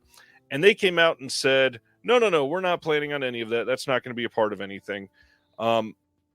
I'm not trying to stir up more controversy or anything. Just to me, it feels weird that if you work in an art-focused company putting out physical media for restoring film and trying to archive film and focus on art, I think it's a bad move to very publicly hire somebody that founded an AI company. I think you could have done better than that. agreed. I don't know. I agree that everybody did not need to respond by saying everything from Shout Factory is going to be AI, fuck them, and like everything else that we read online over the last couple of days. But also, that's not a smart move when you're an art-focused company. Anyways, As we always do after the announcements, let's discuss what is coming out next week, just in case you forgot, right before we have our discussion on film.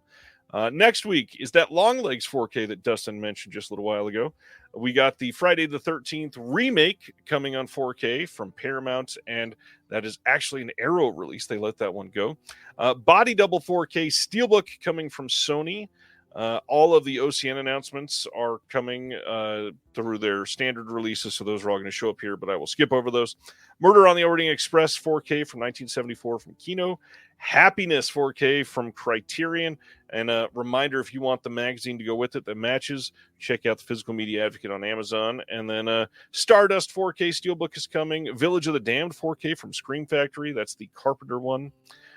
Greg Araki's Teen Apocalypse trilogy from Criterion is coming as well. Bad Boys Ride or Die, the newest one of those. Friends, the complete series on 4K. Still can't believe that exists. Despicable Me 4 on 4K is coming out next week. We've got the Mad Max 5 film collection dropping as well. The Lady Killers 4K. Warner Archive coming with Conflict and Journey into Fear, plus a Prairie Home Companion. We've got Tattooed Life from Radiance dropping next week. The Million Eyes of Sumeru 4K from Blue Underground. Link 4K from Kino. More Warner Archive with Johnny's Golden Quest. And the Cyber Insects also coming on that one. I Remember Mama from Warner Archive. The Threat coming from Arrow as well. Warner Archive doing Bathing Beauty. And A Man on His Knees from Radiance. Let's see, Transformers 7 movie 4K collection if you really want it. Young Sheldon, the complete series Blu-ray. Below the Belt from Kino. I definitely want that one eventually. Redneck Miller from Film Masters. That print run was extended, I believe. Check out that one if you are into it. Finally coming out after being teased for literally like 9.5 years, the Profane exhibit from Unearthed finally coming out on Blue. And that's most of the big ones. Any of those for next week that you already got or that you're excited about there, Dustin? I already got the Friday the 13th Arrow release. And yeah, this is a big week. Oh my It is God. a big week. Body Double 4K, gotta get that. Happiness, I'm so excited about. And and the Greg Araki trilogy. It's a big deal. Yeah. I definitely need that Body Double 4K at some point. All right. Film discussion tonight. Dustin, I did not even tease at the beginning like I normally do. What are we covering tonight, and why are we talking about it? Tonight is a discussion, Nightmare Fuel Through the Years. It was an idea I had of coming up with 10 films, sort of like through the ages. So, from our childhood up to the present day, any films that really had an impact on you, whether they scared you or unsettled you or just had a really big effect on you. And I just thought that would be an interesting jumping off point for a discussion. It is, and it's one that's obviously for many of us that are either into cult or horror now as adults. Most of us have some sort of story where we watched this far too young and it messed us up, but we kind of liked it and we went back for some of them. And so, of course, all of these are going to have some interesting talking points to talk about and why they're traumatizing, why they were nightmare fuel for us. The thing that I think is important for this is that Dustin and I both set up a list of 10 films and we did them chronologically. Like we saw them at a certain age and it was the youngest one that we saw and that messed us up, but then we leveled up and we'll go to the next one and we'll go through this whole list.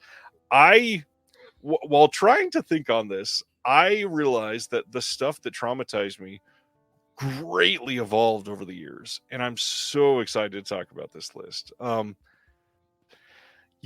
This is a big one.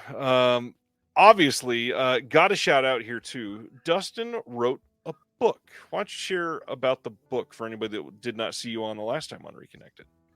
I have a book available in paperback and hardcover, The Fright File, 150 Films to See Before Halloween. And it's just a compendium of essays, reviews of just 150 selections of my favorite horror films.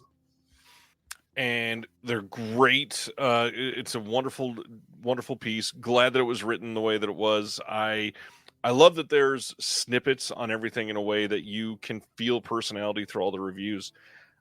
You're amazing. I'm so glad you're here, Dustin. Thank you. Thank you. Well, let's go through our list. Why don't you get us started with number one from your list? Okay, so like we said, we're starting at the earliest age that we could remember and moving up. So the first one that really came to mind when I thought of this is, and it's probably nightmare fuel for a lot of people when they were kids, it is Return to Oz. It just blows my mind. I still can't believe that this movie was made. It just blows my mind that they made the Wizard. And I mean, some people, as kids, you're scared of the Wizard of Oz. Yeah. But that's like, it's like Teletubbies in comparison to what Return to Oz is. Like, well, I guess Teletubbies is scary too, but anyway, in a different way. But I just can't believe that Disney was like, in 1985, they just decided to make a sequel to The Wizard of Oz. Yeah. And they're like, how should we make this? And then they decided that, Dorothy was having insomnia and she's going, her parents take her to a sanatorium and they're doing electroshock therapy on the patients at night. And when she finally gets swept away in a storm after being chased by this like Dr. Witch woman in the dark, and she like gets swept away and then discovers that Oz has been destroyed and it's just like ruins everywhere. And then there's like these wheelers who, it's like these men that with like wheels on their hands and feet, and they just wheel around and they've got like painted scary faces. And then there's the Princess Mombi with her hallway of heads because she like takes her heads off and puts them and chooses a different head each day. It goes on and on like this. Like every scene is scary. And somehow it was a family film in 1985. And here it is, still having a legacy for so many people so many years later. I mean, I remember, that's one that I probably saw when I was about 5 years old. And I would rent it, and I remember, I very specifically remember every time I watched it, like I'd have family members like walking in and out, and like I wanted them to go away because I sort of thought of it as a badge of honor if I could actually get through the movie by myself watching it without other people around. Wow, that's hilarious. Yeah, this is a good pick. I didn't see it until I was old enough to say what the fuck. So it never had that moment with me, and I feel like I missed out on that. I feel like it would have been a good one. Yeah, like what do you like? Go back to when you were 5 years old. Like, what do you imagine your reaction would have been to that movie? So confused. My number one is one that I don't remember a whole lot of the interaction here, but I know that when I was 4 years old, a babysitter put on Child's Play to keep me entertained. And entertained I was. Terrified of dolls for a couple years after that, and now looking back on this franchise, it's hilarious because this is like one of my least favorite entries from anything for Child's Play. It's good, but man, first off, the second one's clearly the best one. Anybody that thinks otherwise, let's fight. But Child's Play is so tame, kind of, especially with where this franchise decided to go eventually. I don't remember what scene specifically scared me, but I do know that Catherine Hicks in this is great, and that performance definitely lives up to a traumatic memory. Child's Play. Which one is your favorite from the franchise? The first one. But I love part two as well. Good. But that's another one that I saw when it first came out. I was like 6, and so I was exactly the same age as Alex Vincent, the little boy in it. Yep. And so like I absolutely loved like him just because he was like the same age as me. And it's rare to see a horror movie where you know, the main character is, you know, that age. Yep. But yeah, I remember like the scene. Was there a specific scene that really jumps out at you that you remember seeing at that age? That's No, I literally don't remember anything seeing at that age. However, I do know that for a couple of years, like all dolls were off limits for me. I couldn't do it anymore until, gosh, I was 6.5 when my sister was born. And of course, shortly after that, she started having dolls. So I was over it by then. But yeah, it was definitely rough then. Yeah, I think the part that really got me was when Catherine Hicks's character discovered, you know, the doll is talking, and she discovers that there's no batteries in it, and then she threatens to throw it in the fire, and it just completely blows up at her. Yeah, I imagine at that age I probably had no clue that batteries were important. All right, what is the next one on your list? All right, so this is going to start a series of, and it just happened this way, 3 Stephen King films in a row, because I saw them all as kids, and they all had a big effect on me. My next one, Stephen King as well. So this one I probably saw, just to preface it, my parents were fairly lax with me when it came to watching movies. So I watched a lot of horror movies when I was 5, 6. They were just always told me, as long as you know it's not real, it's fine. The only thing they wouldn't let me watch is anything that had Santa as a killer. So like Silent Night, Deadly Night was off limits. But otherwise, I was like watching Friday the 13th at like 5 and 6 years old. But anyway, this one really creeped me out, and it's Creepshow. Sweet.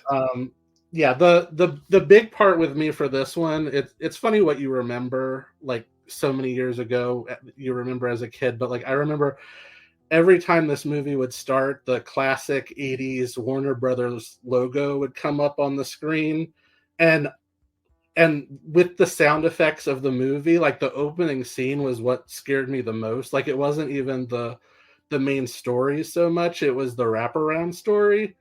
It has Tom Atkins in it, and it's set, you know, he's an abusive father, and he discovers that his son, played by Joe Hill, has, you know, this Creepshow comic book, and he throws it away out in the garbage, and like there's lightning, and it's nighttime, and it's Halloween, and there's pumpkins all around, and the father throws it in the trash can, and you can hear like this cackle in the background, and it's like the creep cackle, and then the little boy is in his bedroom, and he looks out the window, and the creep is just standing there at the window looking at him. And all of this is before the opening credits, and that was the part that scared me so bad. And of course, I pressed on and loved it. But I watched this movie so much as a kid. I don't remember how old I was. I had to have been somewhere around like 9 or 10 when I saw Creepshow for the first time, and it freaked me out, but for the funniest reason, because Stephen King's character's last name in that is Verrill, and in my mind at that age, nobody else in the world is named Verrill other than my family. So I was like, who is this? Yeah, that was. Did anybody like growing up? Did anybody mention that to you? Like, no, I don't think so. But yeah, I saw it without anybody ever bringing it up, and it was, here's Jordy Verrill, and yeah, it was great. My Stephen King, she already went to bed. Good night, Mom. But just in case she comes back, I will say, she, at the age of 6 or 7, I can never remember what it was. We had a crazy relationship growing up. I had a stepmom, so I was with her a lot of the time. But my mom, I was with her, and at a very young age, she put on Carrie, and it was at like a family gathering house, like with a bunch of cousins and all that. All of them were definitely ready to watch this movie, and I was definitely not ready to watch this movie. Now, 6 or 7 years old, I had no idea about like menstruation. So even the opening scene of throwing tampons at a girl bleeding in a shower was like, what the fuck is this? And then as the movie goes on, and it's this girl is evil and she can look at people and things move, and everything was just creepy as hell to a 7-year-old, not knowing anything that was happening. This is a wild one to have as a foundational film because so much is just a mix of otherworldly feelings, and then it gets supernatural by the end, and everything is just so odd. And because it's like ethereal in the way that it's playing, it feels a little spookier. It feels a little like in a fantasy land, and so it's like already setting you up for bad dreams because it feels like you're dreaming when you watch it. This movie's great. I love Carrie. Gotta love Carrie. Watched it tons of times since then. So yeah, that's a big one. And it has the very last scene. Oh yeah, gotta go for the original jump scare there for sure. So my next one, the next Stephen King one. So this came out in '89, and I saw it when it came to VHS. So I would say I was like 7 maybe when I saw this for the first time, which is quite a lot. This movie, Pet Sematary. Nice. Where to begin with this movie? This one. I just feel like this film, because it's about an Indian burial ground, and it brings people back to life, but I feel like it also does sort of seriously touch upon like death and not knowing what happens after you die, and the whole thing is an exploration of like this. Basically the entire family is destroyed. Well, spoiler. I believe you've seen it, but it's a very dark movie. And I think that just the topics mixed with, of course, the character of Zelda, which I think personally is one of the scariest Scream characters of all time. And she's the sister of, so in the family, the mother, she's haunted as a child by her older sister who had spinal meningitis, and she just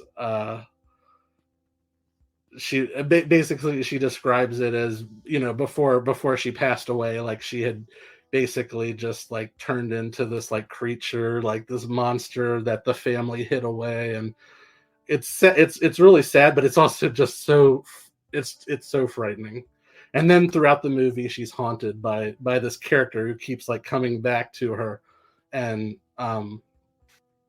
that's definitely one of the more memorable, scary, unsettling films that I saw. I will bring it up now. I was going to bring it up afterwards. I never was really scared by Pet Sematary. I thought a lot of it was just goofy.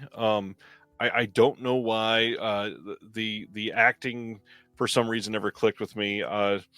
The remake wasn't great, obviously, either. However, Zelda deserves just a special mention for that scene alone. The first reveal is done in such a perfect way to ratchet up the tension, but it's also very weird when you think the rest of the film is silly to have that happen all of a sudden. So it definitely comes out of nowhere. And then the other one that is kind of like that for me is Salem's Lot. Obviously, the window scene is like the scariest thing for a lot of people. It's one that terrified them as kids. I had the same thing. Like a lot of it did not work for me. It just put me off to it for some reason. I like it a lot more now as an adult than I did then because I understand it better. But that window scene definitely still got to me. So it didn't necessarily make the list because it worked in the moment, but everything else about it was just funny. When did you see Pet Sematary for the first time? Oh gosh, I think I was 8-ish. Oh, okay. So you were really young then. Okay. Yeah, and this next one is where I start watching them. So I'll go into it. My third pick is Halloween. I was 8 years old, and we lived in a house that, and I've told this story before, and so sorry if you're hearing it again, but we had a really weird setup because we had a separated garage because it was in a really bad part of town, and we lived on an alley basically.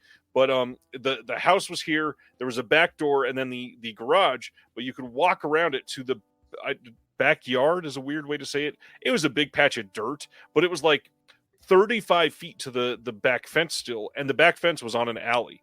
And I used to play, I was going to say in the backyard again, but literally I was like digging in the dirt when I was 7 years old or whatever. And I used to play back there, and you'd see homeless people walk by the alley all the time.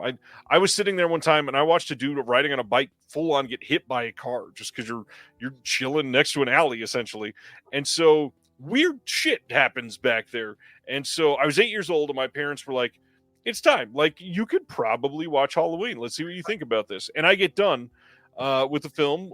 Supposedly the entire time they told me I was sitting there, all of my limbs were like lockjawed in place, basically. Couldn't move the entire time. We get done, and my dad says, I will give you $5 if you will run back and just touch the back fence and then come back to the house. You don't have to do anything else. And I, of course, was like, hell no, what are you talking about? No. And I should have done it. It would have been silly. But yeah, this is the first like horror moment for me. Everything else before that was just, I was young and not prepared for it. But this is when it started to work. Like, I understood people can be bad. People can come after you just because they're bad people. 8 years old, everything started to click. Halloween worked for sure. Yeah, for anybody who knows me well knows that Halloween is my all-time favorite movie. It's the one that means the most to me, just on so many levels. It was the film that really created my love for the genre overall, and I think also my brother introduced me to it, and really, I mean, he really got me into movies overall. He was a huge film fan, so he really got me into that, and so it means a lot to me, and it's probably the movie that I've seen the most times. I could recite it from beginning to end. Yeah. It didn't make my list, only because I think, as good as it is and as effective as it is, I'm sort of separated from it because I've seen it so many times. Right. Like, it still works, but I'm so separated from it just because I've seen it so much that I can't really say that it scares me anymore. It definitely doesn't scare me now, but man, that memory and opening the gate with that to everything else, like shortly after that is when I finally got to see Pet Sematary. It was, now that I've seen Halloween, the faucet was on and I could watch everything. And so some of these others, these are going to ramp up pretty quickly for me. Yeah, I've still got a few in my childhood because, yeah, a lot of people say this, but when you watch horror as much as I do, like, and as much as anybody does, who watches it a lot, like, it takes a lot to really scare me. Like, I don't really scare that much anymore. Like, I can watch a movie and say, oh, that's, that was very effective. I can jump, stuff like that. But, you typically when a movie's over now, I can just leave it behind. It doesn't really haunt me that much. So, but anyway, so this this came out in November of 1990. So I would say I was 8 years old, and it is Stephen King's It. It was a mini series on television. I watched it when it originally aired. It was over the Thanksgiving holiday. And this might be the only movie I've ever seen where after it was over, I made my brother sleep in my bedroom with me because I was so scared. And it all comes down to Tim Curry as Pennywise. Yep. Just an amazing performance, one of the great villains. I know that, some of it today, like watching it comes off a little cheesy, like a little bit, TV movie-ish, but it still works well in a lot of parts, especially in the first half with the children. I think it's very well done. And yeah, I had to put that because that was really the only one I could think of where I was genuinely scared to go to sleep afterwards. That ending, though, it so does not work anymore. The whole spider aspect of it does not do well. Did you like the feature film versions of it?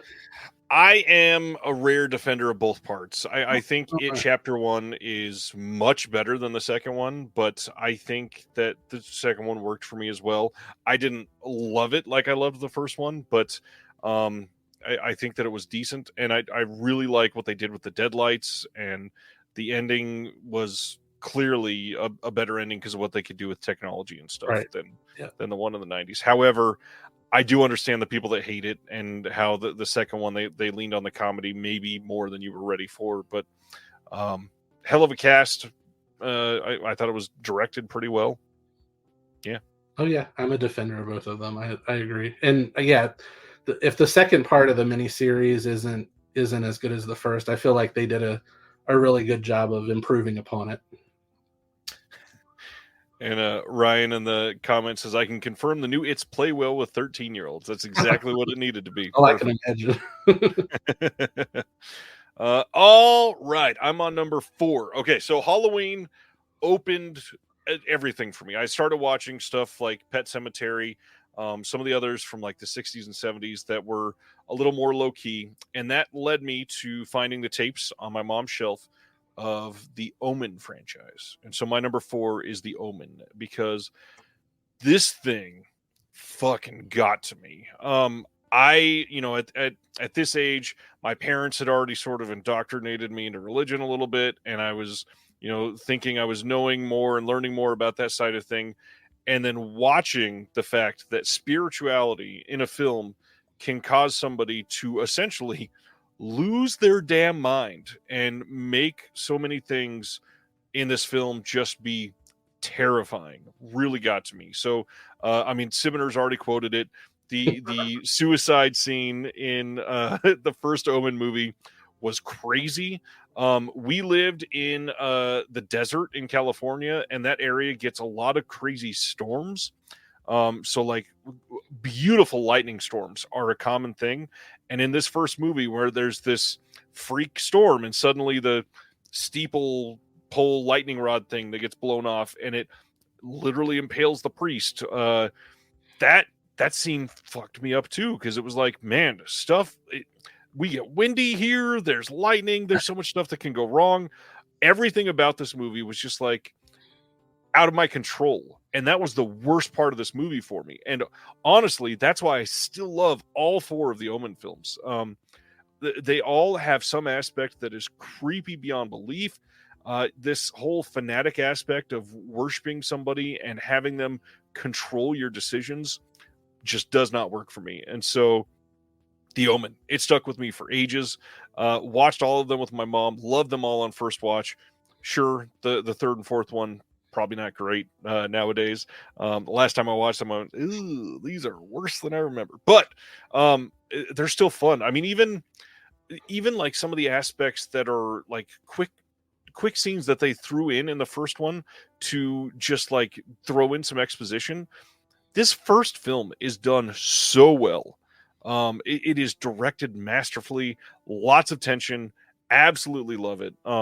Yeah, if you've never seen The Omen, go back and watch it. I still really hope we get a great upgrade for this someday, that it gets some huge boutique release that's not the Scream Factory box set, something from some new audio commentaries. Give us a 4K release. I would love The Omen to get some love. Yeah, the first one is my favorite as well. Although, have you seen the first Omen yet?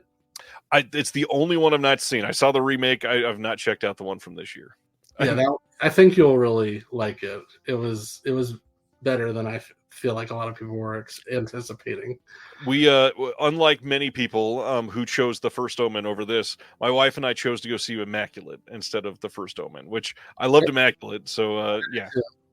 Well, out of the two, I think I like Immaculate a little bit better, but I like them both. I think most people have been leaning towards First Omen, so I'm glad to hear that. Yeah. And so my next one is, I would say around the same time as it. I feel like probably 8 years old was when I first saw this, and it's sort of a semi-religious movie like The Omen in a way. It is John Carpenter's Prince of Darkness. Have you seen this one? Oh yeah, this movie I hated until I saw it in the theater. That changed my entire feeling on this movie. Oh, I'll get into that after you talk about it, but yeah. So, yeah, it has sort of a silly premise, but I think that they use it in such a cool way. Yeah, I've been a huge fan of this movie. I feel like, Halloween, as far as John Carpenter goes, like Halloween is obviously my favorite, but I feel like Prince of Darkness might be the scariest of his movies for me. But basically, like the general gist of it is there are these quantum physics students who are assisting a priest, and they're investigating at this monastery. They found this like cylinder of green liquid, and it's supposed to be like the embodiment of the son of Satan. And it's silly, like it's silly, It sounds so silly when you describe it like that. but it like has this feeling of dread. And the whole movie, I wish I remembered who did. Did John Carpenter do the score for this? This might be one that. Yep, he did. The score like plays throughout this movie, and it almost, the way that it's edited together, it almost feels almost like a music video in a way. Like it's hard to explain. Like, not that it's a musical, and it's not a musical, but the way that the music plays throughout it, each scene blends in with the next, and it just has this level of tension that rises throughout it. But basically, the thing that really creeped me out from it is, this liquid, it like squirts into these people, into their mouths, and like possesses them. And so that's creepy on its own. You've also got these grainy nightmare footage of this like dark cloaked figure in this like hallway, and it keeps going back to it, coming at you. And it's like such an unforgettable image. And then you've got like this evil Alice Cooper who's like hanging out outside the building, and he's got like this bicycle weapon that has like some sort of like spike on the end of it that he kills people with. It's a crazy movie, but through all of that, the thing that really creeped me out as a kid, and it's still very effective, is the ending. Yeah. Basically, can I this is 1987. Can I actually say what happened? Hell yeah. Yeah. I don't want to spoil it. I won't say everything, but basically at the end of the movie, they're using mirrors as doorways to hell, and one of the possessed people is reaching through the mirror, and you can see Satan's hand, and it's reaching to pull him into our world. And that always just scared me so much, just to envision that, if that were really to happen. It just always creeped me out. And yeah, so Prince of Darkness, I really like it. I still think it holds up well. I did not see this. I saw Halloween at 8, like I said. I didn't catch up with the Prince of Darkness till I was 15. This is one that was not super easy to find. My parents didn't have it on VHS. It was not we only had a shitty Blockbuster in this tiny town I lived in, so we didn't have everything. Finally saw it. Did not care for it. It just felt cheesy. It felt like not Halloween, and so that pissed me off. But eventually, it was probably 5 years ago. Here in Kansas City, there is a theater that every year they do something called Carpenter Fest, and they do 3 films back to back to back from Carpenter, and you don't know what they're going to be.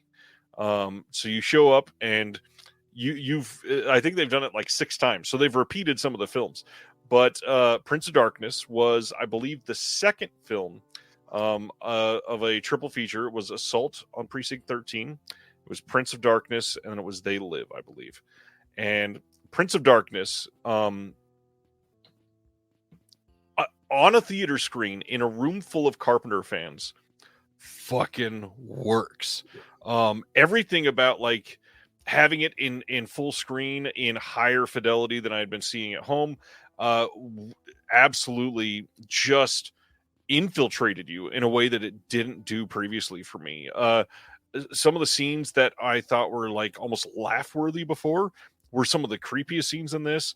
The whole Alice Cooper weird mob thing that is happening throughout this movie, I always thought it was just the weirdest cameo to have. And then in a theater, it was like, no, this is kind of crazy. Like, there's a bunch of homeless people that could just ransack you at any moment. And then, the whole ending to this gets fucking insane. And so since then, I've watched it at home a couple times.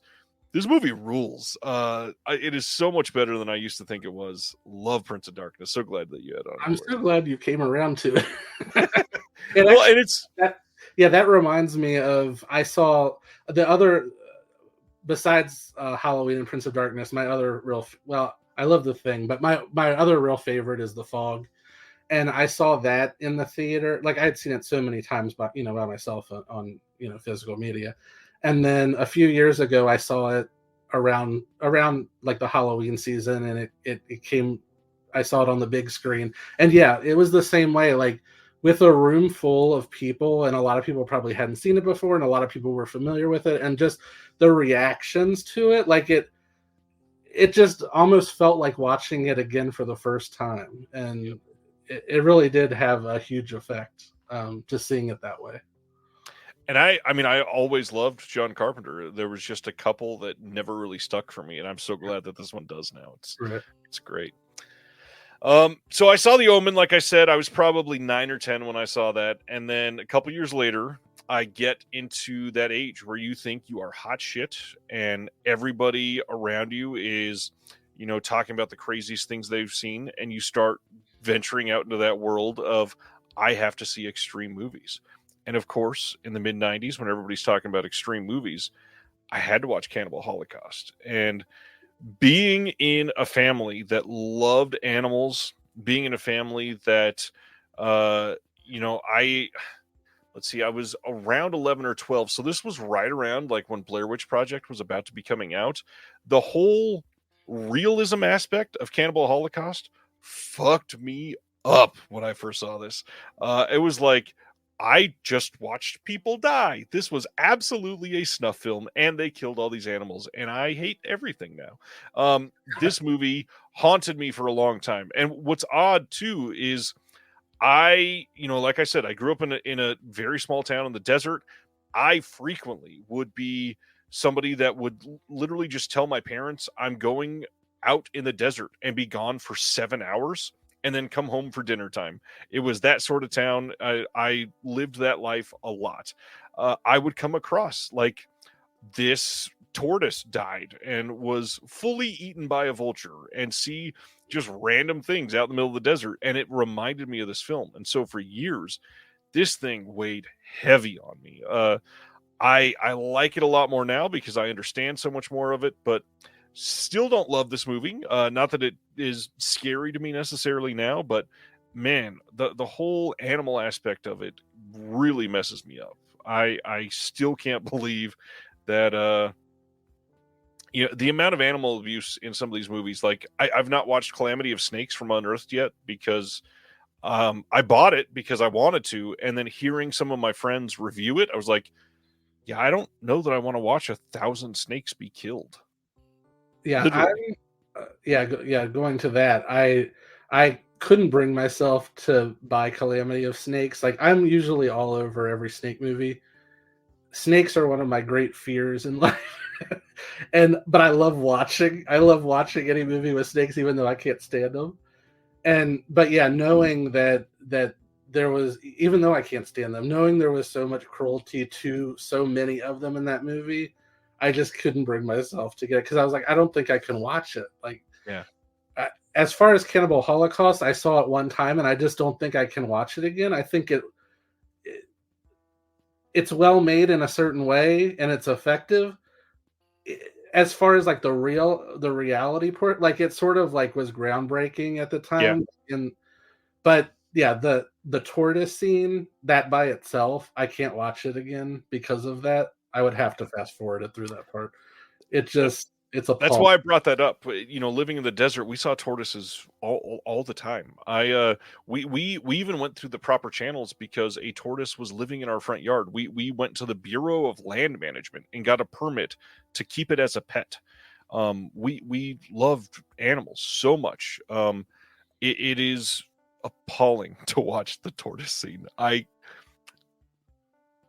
This movie still, like, some of those scenes still get to me. Yeah. Yeah, that's a good one for unsettling. All right, sir. We are halfway done. Okay. So this one might be slightly a surprise, but you have to go back to like when it came out. So this is a movie that's so well known, and it's probably not thought so much anymore as like a scary movie, more as just like a smart, irreverent type of thriller. But when I first saw it at age 15, I saw it opening night in the theater, December 1996. Scream. The opening scene of this movie with Drew Barrymore, um, that scene, it's like a short film all on its own. Yeah. And by the end of that scene, like I was sweating, I like had goosebumps on my arms. I was like clenching the seat. Like it was terrifying because Drew Barrymore is like such a likable person to begin with, like as a screen presence, and then to see something like that done so well by Wes Craven, like I just feel like that's a perfect 10-minute segment of a movie. And I love the rest of it, but that was the part that really frightened me. Home Alone, like when she, and it's also just, it's very brutal. Like it gets very brutal and gets real really quick when she's outside and he stabs her and her parents are right there and she's trying to get their attention and she can't scream, and it's so well done. And I feel like even I feel like it's not really thought of so much as like it was such a scary movie. But when you go back to when it came out and nobody really knew what to expect from it, and you were seeing it for the first time, it had a huge impact. This is hilarious because this was going to be my number 6, and I literally removed it because I wanted to advance a couple years instead. This is one that, funny enough, the exact same scene really got to me. The fact that she cannot open her mouth and speak reminded me so much of the amount of times that I've dealt with sleep paralysis, that you feel like you want to open your mouth and beg for help or say something to somebody else in the room or whatever. Sleep paralysis is no fucking joke. And that is the first scene that I ever saw that felt like I have felt in sleep paralysis. So, Wow, that's interesting to compare to that, but I can totally see that. And I've experienced that before too, and that it is very similar to that feeling of being so helpless, wanting to exactly. and you feel like help is right there. You just can't do anything about it. Right.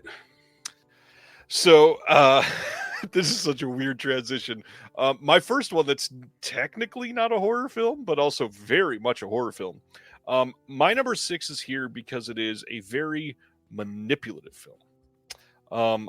I am advancing kind of far here. I'm jumping like a good 6 years to 2004 when I was 17, and the person who is now my wife, who's on the show last month, Laura, she was at the time 15, and we were best friends. We had dated around this time, and we were best friends in high school. I was driving a 1987 Mustang convertible that was an absolute piece of shit, and we went and got tickets to the opening night of The Passion of the Christ. And this movie is here because of how much religion shaped the lives of me and my wife. And this movie was literally made to make you feel broken and manipulated emotionally in a way that you are like, they expected other believers to cry in the theaters, and cry they did. This theater was full of crying adults. This is one of the weirdest theatrical experiences I've ever had in my life. But we go to this theater, and it's the two of us alone in a packed crowd. And this movie is brutal. It is gory beyond belief. It is gruesome. It is weird. I don't think I've watched this movie since then because it's so fucking awkward. However, I only saw it the one time in the theater and I've never seen it since. This movie is so fucking traumatizing. Like, everything about this is made for you just to feel bad about yourself. But everything about this is just, why? This is so weird. And at the time, like Craig just commented, hot date movie, bravo. I mean, I thought I was doing the right thing as somebody that was completely enveloped by religion at the time. And yeah, this is something I definitely could have listed. Something else here, like Jesus Camp, another movie that terrified me. I could have put that on there too. Yeah, either one of those are something that I think is super important to bring up here, because it's not just about horror. A lot of these films can be traumatizing beyond all of these other things, and the way that this movie literally tries to manipulate your emotions, I think, is the thing that's traumatizing about this. And I've only got one other one on here that is not a horror movie, but I think this was an important one for me to listen. Mm. Yeah, it didn't. It's definitely, yeah. It's a very weird movie. It didn't have the same effect on me, perhaps, just because I didn't grow up in a religious household. So but I can imagine at that time for you, like, yeah, I can imagine. What was Laura's reaction to it? Same sort of thing. Like, she was so enveloped, it was like, oh, that was just a touching thing. We both definitely cried in the theater. Funny enough, like, I don't even remember most of our immediate visceral reactions, because on the way home, on the way to drive her home afterwards, I took a corner too sharp and barely hit the curb and got pulled over by a cop. Oh. And Laura was 15 at the time, so it was like, that was a traumatizing moment for my wife. She still looks back on that and says, well, I don't get pulled over like you did. You were 17. You mentioned Jesus Camp. Have you seen a documentary called Hell House? No. I think it's called Hell House. I think that's what it's called. It's about, I think it came out in the early 2000s, and it's about a Christian haunted house that they put on for Halloween. And so instead of, like, ghosts and monsters jumping out, there's like a room where, like, a woman is having an abortion, and then it's horrific. 2001. That's another movie that's very unsettling. I will be adding this to the watch list. Yeah, that would be a great nightmarish double feature with Jesus Camp. Yikes. Leif says Hell House is great. Nice. So for my next one, all right, so now we're going to 1999. So I was a senior in high school at this point, and the Blair Witch Project came out. Okay, so my backstory with this film is that it had already premiered at the Sundance Film Festival and had made, like, a big deal. And I was I think a lot of people had this experience, but, like, I had some, like, online friend who managed to send me a bootleg VHS copy of the festival cut of it. Mm-hmm. And so it was like a Saturday night. I was by myself in my house. Like, everybody was gone. It was dark. I put it in, and it wasn't great quality. Like, I mean, obviously, like, the movie itself is meant to be, camcorder footage, but it was because it was VHS, it was and a bootleg. A bootleg at that. The quality was just really grainy.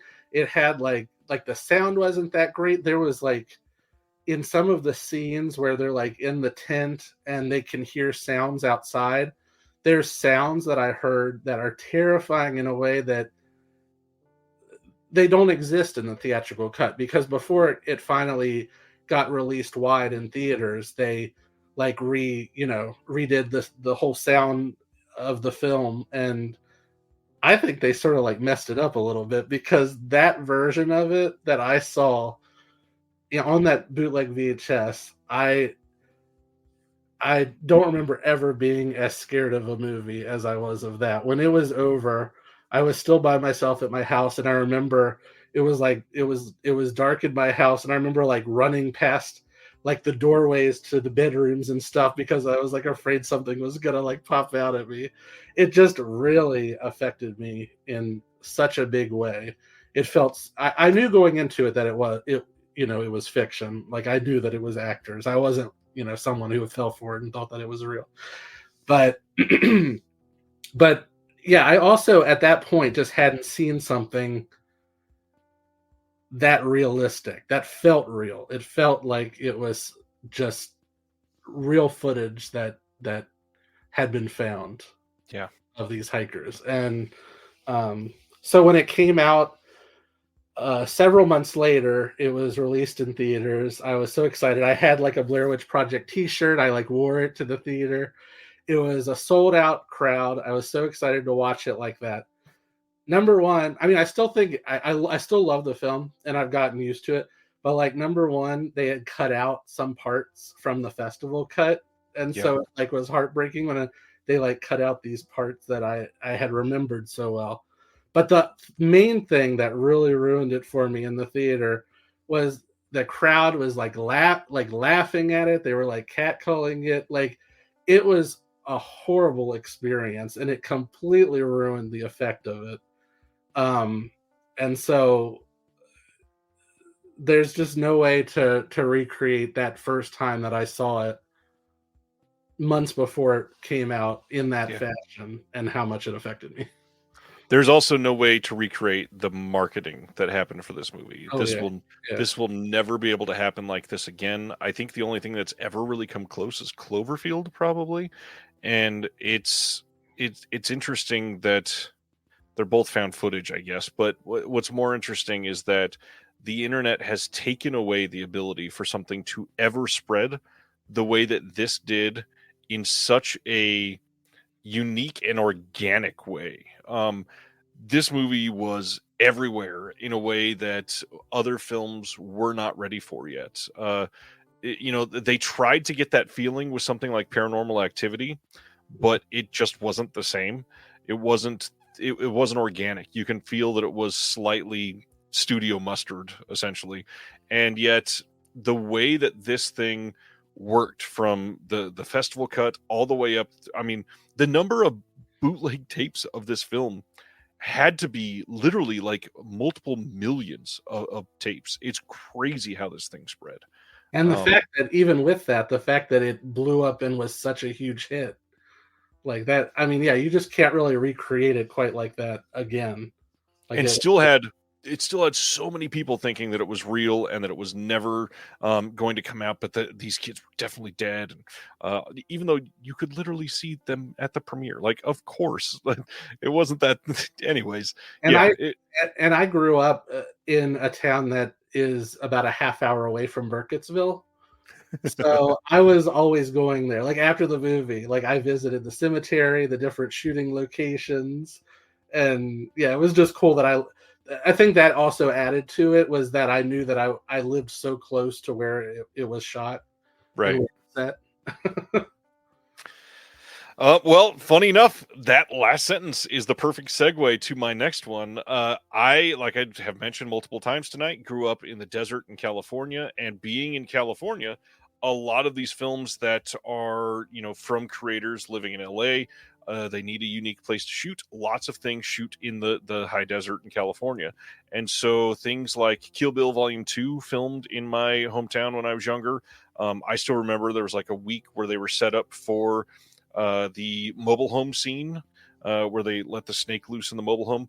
And it was up against the side of a mountain where they filmed it. And these lights were bright as hell at night. And I always laughed because they didn't really need to film it at night. But I think they did it so it wouldn't be so brutally hot.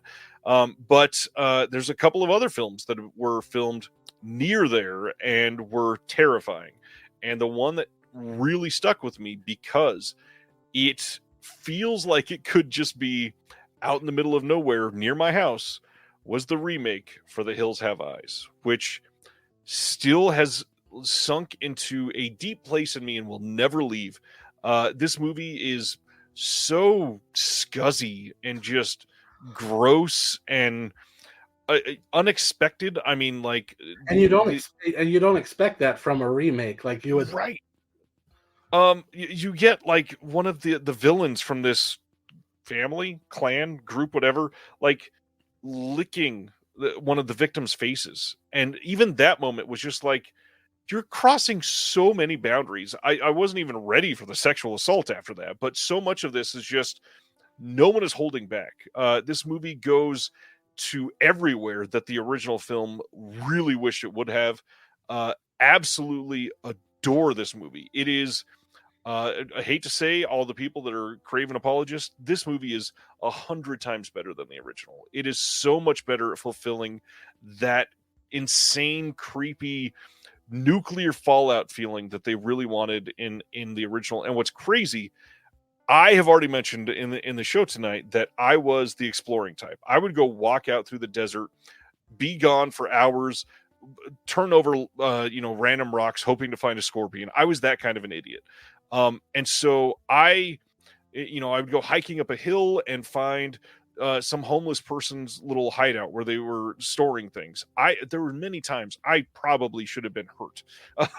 But what's crazy is California is definitely home to like multiple military bases. There is a place that I used to go to called Haas Tower that I really want to highlight here. This was a radio tower that was used up until the middle of the 80s, out in the middle of BFE in the desert. Nothing around it for miles and miles. You just had to know where the dirt road was to turn off. And we were a bunch of idiots when we were younger that friends that would go like drinking in the desert would tell us about these places. And I was the dumbass that never drank. And so I'd go to these places sober and scare the shit out of myself. And so we went out one time to Haas Tower. We had never been inside. We just drove by, and they had taken the radio tower part down, but there were some concrete ruins on the top, and there was 2 entrances on the other side of this hill, and you could go inside, and people legitimately could have been living there. This was literally in a hill, so it was in the middle of the desert, but it was cool inside. The craziest thing, you take about 8 steps to go into here, there's no more light. If you don't have a flashlight, you can't see your hand in front of your face. You walk inside and you can see remnants of like where they used to have these massive generators. And there was multiple levels. There was a ladder up to like a little loft area. I was a sheriff explorer as well. We eventually took the sheriffs out there to do training because it was such a perfect like battleground area to do like building searches and finding out, because it's fully in the dark. People could hide anywhere, and it was fucking terrifying. And I have always gone back to it because of The Hills Have Eyes.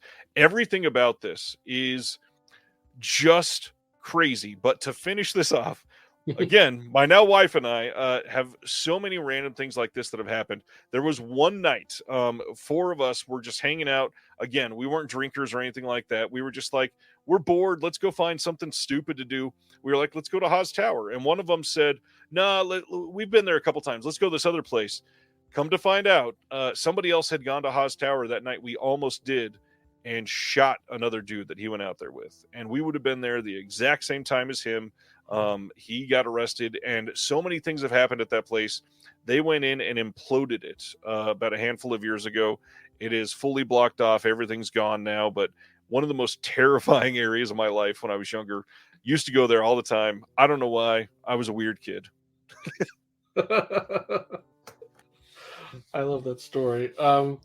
So how, like, what would you do when you got out there? Like, would you climb it or what? Yeah, like there was this rusty old crooked ladder. We would climb inside and go up to the loft area, walk around. We would scare each other. We would just hang out. It's just something to do. Like when you live in the desert with nothing to do and you're not one of the people that's on meth or drinking, you just do stupid shit. Like we used to go, there was a ghost town, Calico Ghost Town, by where I grew up in Barstow, California. The city there, I say city, there's like 2,000 people that live there. There was a mining town that was there for the silver rush back that happened in Southern California then. And when I went to Calico, I was super interested in this old mining town. Come to find out, they also had this really old cemetery nearby. And you could walk in and see graves from like the early 1800s. And what's crazy, like I know a lot of people on the East Coast, that seems like nothing because there's history. And if you're in the UK, it's like 10 times worse. You laugh at Americans because we're only talking about things that are 150 years old. But in California specifically, California is very young. You don't get to see a lot of things that are even 100 years old. The town I grew up in, the oldest building that's still standing was made in like 1920, something like that. And so to be able to go 10 miles away to a little old mining town and see graves from like 1840 it felt like transporting into a different world. And I loved being in places like that. Absolutely loved it. It's what got a lot of this instilled in me. I just did stupid shit. I don't know. Hearing that story though, it reminded me of one that a film that I actually meant to put on my list, and then it completely slipped my mind. But I have to mention it. Fall, from just a few years ago. So one of my other fears is heights. Yep. And I don't think I've seen another movie that like made me that anxiety ridden. Like it's just, oh my gosh, it's so effective. It's so well done, and yeah, it's great. I just saw Fall for the first time about 2.5 weeks ago and loved it. That was filmed, I believe, fairly close to where I grew up. That sort of desert. It was really well made. It really reminded me of, if you've never seen it, Adam Green's Frozen. Everybody needs to go watch Frozen. It is a different version of that doesn't focus on the heights as much. But man, Frozen is great. I love Frozen. And but yeah, with Fall, like I just remember. Yeah, I'm thinking back on it now when I watched it. I was like uncontrollably like screaming out loud. I mean, thank goodness I was at home, but like I was so tense just watching it with those characters being up that high. Yep. I just couldn't bear it. Like I was like holding my hands over my face. Like I never do stuff like that, and this movie made me do that. But yeah, Frozen is another good one. All right, so my next one, I think this one is actually going to be one that I think the fewest amount of people may have heard of, and it might be the most unexpected. It is 2009's The Eclipse. I've not seen this one. And this is not the Twilight film Eclipse. This is The Eclipse. Cause, I mean, that's unsettling in a different way, but this movie, right? It's an Irish film. Ciarán Hinds is the lead in it. It's the most unsuspecting film as far as being scary, because most of the movie is almost like it's about a guy, a recent widower who his wife has recently passed away from cancer, and he's trying to navigate being a single father for his 2 kids. There's a book festival that comes to this town, and he is acting as a driver, transporting like the authors from where they're staying to the festival. And within this, like early on in the film, he wakes up and swears that he sees his wife downstairs, like just like walking across the way, and it's so subtle but so creepy. And the rest of the movie is it's almost like a romantic drama. It's not horror, and yet there's at least 3 scenes throughout the movie when you least expect it that are so bone-chillingly scary. They'll make you jump out of your seat. Like the first time I saw it, I nearly fell out of my seat. Because you're not expecting it. Because it's like if you were watching, it's like if you were watching, I don't know, like Sleepless in Seattle, and all of a sudden, in the middle of them thinking of each other, there's like a jump scare that you're not expecting at all, and it terrifies you. And it's so well done, and it's a great movie to begin with. But yeah, I feel like a lot of people probably haven't heard of this one, but it's so slept on. I feel like highly recommended if you haven't seen it. Crazy, yeah, I'm gonna have to see this one. That sounds super interesting. And actually, it's a Magnolia film. Maybe they could put it out on. Does it have a blue at all? Yeah, this is a Blu-ray. Oh, okay, that's right. So maybe not, but I mean, this is a Blu-ray from 2009. So. Whew. All right, yeah, I'm gonna have to check that one out. I feel bad because a lot of mine obviously have been huge films, and this next one is another huge film. But the next two after that are many people have not seen the next two. So my last big one, Hills Have Eyes, was 2006. I was 18 when that came out. So a couple years later, living on my own, and I just moved into a house that was out in essentially like the middle of nowhere. It was just off of a highway in the desert. I was renting a house that was a good, I don't know, 1,500 feet away from the guy that owned the house. He lived on this old gravel road, rented me this little 2-bedroom house for pennies, essentially, compared to nowadays. And I was getting used to living in the middle of nowhere. It was so quiet at night, something I was not used to until, some random car drove by on the highway. And it didn't help. 2008 saw the release of The Strangers. This movie lives under my skin. Like, the fact that the ending of this film is the creepiest line, just to say, because you were home. I could do nothing to somebody, and they could still literally choose to terrorize me. And at that point, there's nothing else I can do. This movie works on so many different levels for me. Obviously, there's a couple scenes that are, burned into people's images. The scene that's on the cover of this Scream Factory 4K, where Liv Tyler's standing in the living room, and she moves, and you can see one of the killers in the kitchen behind her. Incredible scene. But one of the things... and I was just going to say, and the fact that they don't play any score, they Right. don't like tip their hat that there's, they just let it play out silently. It's so chilling. It's perfect. And if they would have, it would have been less chilling. It's so much more, just because it's silent, it's so much more terrifying and real. But one thing that really got me about this movie is the random, first off, Glenn Howerton appearance, but the fact that somebody is sitting here so terrified that their friend shows up to help them, and they react so quickly that they shoot their friend with the shotgun. And that moment, I started to have this feeling of like, I could just go paranoid, living out in the middle of nowhere, and a friend could show up. I don't know who's here, and I could call the cops. I could freak out. I could do something wild. This movie messed me up. Adore The Strangers.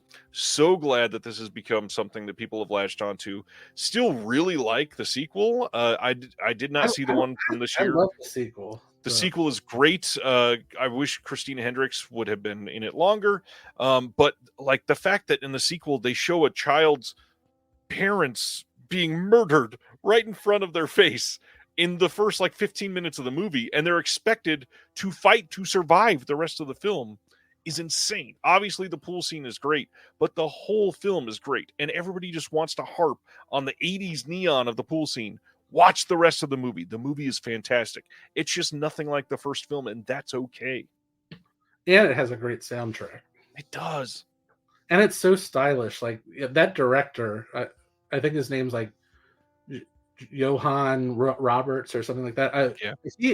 I can't wait to see what he does next, because I don't know if he's done anything since this, but he has such a style to his filmmaking.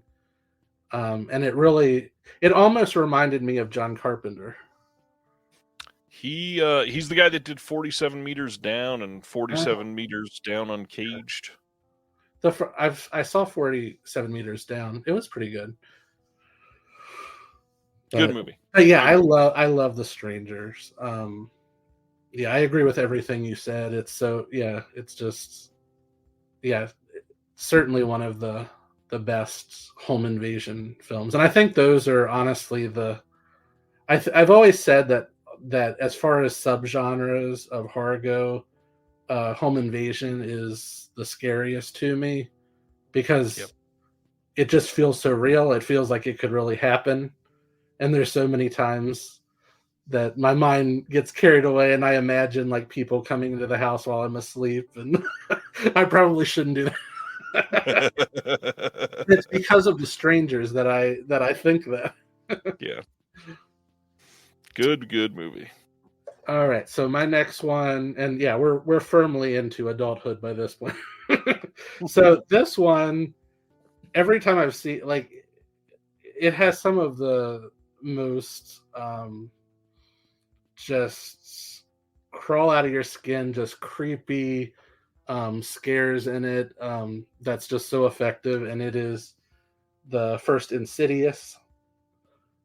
James, I think technically probably The Conjuring is a better film, but I think Insidious is scarier in a way. Yeah, there's parts in this that are just stick with me and really give me the chills even when I think about it today.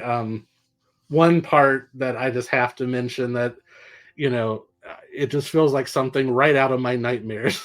So it goes perfectly with the nightmare feel. There's a scene where, well, prior to it, Rose Byrne plays the mother of this family, and she's like doing laundry, and she's like in the laundry room, and sort of like The Strangers, how there's no score to tell you that something's there, but she just passes by, and you can see this like child figure just standing there in the corner, and she goes outside, and she's walking around the side of the house, and all of a sudden she starts hearing Tiny Tim's Tiptoe Through the Tulips playing, and there's this little child figure in this old-timey suit dancing in her living room to this music, and then she sort of like goes past to the next window, and there's nothing there, and the music stops. And it is just like, if you want to scare me, that's what you'll do. You'll play Tiny Tim and have a dancing child. To this day, if Laura is ever creeped out by something, or we're like walking into the house and she's like, "Did you hear that?" I'll let her walk a couple steps in front of me, and then I'll get real quiet and start singing "Tiptoe Through the Tulips," and she loses her shit every time. It's That is a incredible. creepy song. That is a really creepy song. It truly is. And with Tiny Tim's weird ass voice doing it, it's 10 times better. And also I must mention there's another part. Oh my goodness. I remember seeing it for the first time and jumping so hard is when she I think she hears like the baby monitor or something, and she runs up into the room, and like there's a figure behind like the curtain of the bassinet. It is just so well done. Like, it really takes a real filmmaking talent to create moments that are that effective in the film. Because I've seen a lot of movies that try to do jump scares, and most of them are cheap and don't really work. So when you really find one that does, I think it's worth appreciating. I loved seeing Insidious in a theater. It works so well. I really want to. I need to do a full Insidious franchise watch through again. Good pick. What's funny is, like, in the comments on Insidious, there was like 5 that were on my list that I had to delete to replace other things. Insidious was definitely there for a while. I wanted to mention The Descent was on mine for a while too, because like I mentioned, we lived close to a mining town, and so there are mine shafts and mines all over in the hills in California where we were. I used to frequently go into these caves, and when I first watched The Descent, I was like, "Yep, I'm an idiot. I'm gonna die one of these days." I love The Descent, and it's movies like that I curse trailers, because how effective would that movie have been if they had just set it up as a film about a bunch of friends who decide to explore this cave and get trapped in it and can't find their way out. Halfway through the movie, there's already this claustrophobia to the movie by that point, and it takes so long, and they're going through these dark, tight spaces, and it's already scary before anything happens. And then about halfway through, when you get that first glimpse of that creature just crouching there off in the distance, if you didn't know that was coming, can you imagine what it would have been like? I mean, it's scary as it is, but I just can't. Yeah. That would have been rough. All right, my number 9. We are so close to being done now. My number 9 is a very recent film. This is a film that literally, it's just the imagery in this movie that has truly stuck with me.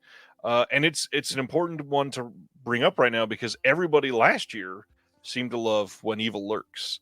I got to bring up 2017's Terrified by the same director, Damien Rugna. Terrified is terrifying. This Argentinian movie is an interesting mix of like folk horror, kind of like When Evil Lurks was, but done in a way that is almost like paranoia horror and just unsettling. When you go look on the letterbox page for Terrified, they should not show this, but the header image is one of the creepiest images in the entire film, and it's I spoilers for those that haven't seen it, and most people have not seen it, so I apologize. But there's a moment where a child is dead, and the mother walks into the dining room. Or I'm sorry, somebody is there with the mother, and they walk into the dining room and alert the mother to come in there. And this child that was dead and buried is now sitting at the table, motionless, looking like he's about to eat food out of a bowl, and smells to like rotting flesh. There's a trail of mud, like he literally just rose out of the grave and walked to this place. This movie is unsettling beyond belief. If you've never seen Terrified, it's hard to explain what happens in this movie because it's one of those, like, you can't even, as you're watching it, you don't know for sure what to trust of what is happening on screen. Definitely one that you gotta watch and just fall into the environment and let it wash over you because it is weird and creepy and just odd. Yeah, I couldn't agree more. Yeah, and I'm actually with you. I really liked When Evil Lurks, but I think Terrified is just even better. And that scene that you mentioned is definitely the highlight of the movie. It is just so chilling to just see this like motionless corpse of this child just sitting there at the table. Oh my gosh. It gives me chills just thinking about it now. Love that movie, and so many people did not see it. I feel like it played a couple festivals, and then like a year and a half later, it showed up on Shudder. But it is something that so many people slept on. Terrified is amazing. Everybody needs to go watch it. Yep.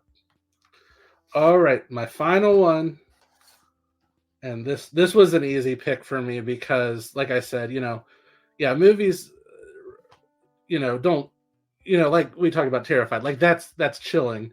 But like, I walked away and was fine after it was over. But that's because I see so many movies like that. But this movie stuck with me for weeks after I saw it, and was just it affected me on a level that I really couldn't recall having a movie affect me as an adult, and it is Hereditary. I know that there's naysayers. I don't know why there would be, but this movie, every time I've seen it, well, I've only seen it twice because I feel like it's sort of like Requiem for a Dream or something like that. Like it's so, you have to be in the right mind frame. It's so depressing as far as just what happens in it that it's just a tough watch. But so well done. The level of dread that this movie creates throughout is just, it's Ari Aster just, and also the fact that this was his debut feature. And ever since then, like, I just feel like he's one of the best filmmakers working today. But also Toni Collette, like, even putting aside like the horror elements, the thing that really got me is really her grief over when her daughter is killed and in such an unthinkable way. And the fact that the scene where she is, you can't see anything, but you just hear the sound of her walking out to the car, and it's going to be there because the son, this one's newer, so I don't want to say exactly what happens, but the son, basically something horrible happened and the son drove home and actually got in bed and didn't tell the parents what happened and left the remains there, and you can just hear her walking out, and the reaction of this mother finding what she does is just it's just heart-wrenching. I've never seen grief portrayed on film quite like that. It's just it's so real and just so unsettling, and it still bothers me that Toni Collette didn't get nominated for this movie. It was far and away the best performance of not only that year but probably the decade. Like I can't think of anything that would equal it. So I love Hereditary. Toni Collette is always incredible, but she is next level in this movie. Yeah, this is a great movie. Good pick. Your final one. My final one. I mentioned that I have two on here that are not horror films, and this is the second of those two. And I don't know the best way to go about this. Earlier, I said that I love downer films, and this one is traumatizing for a few reasons.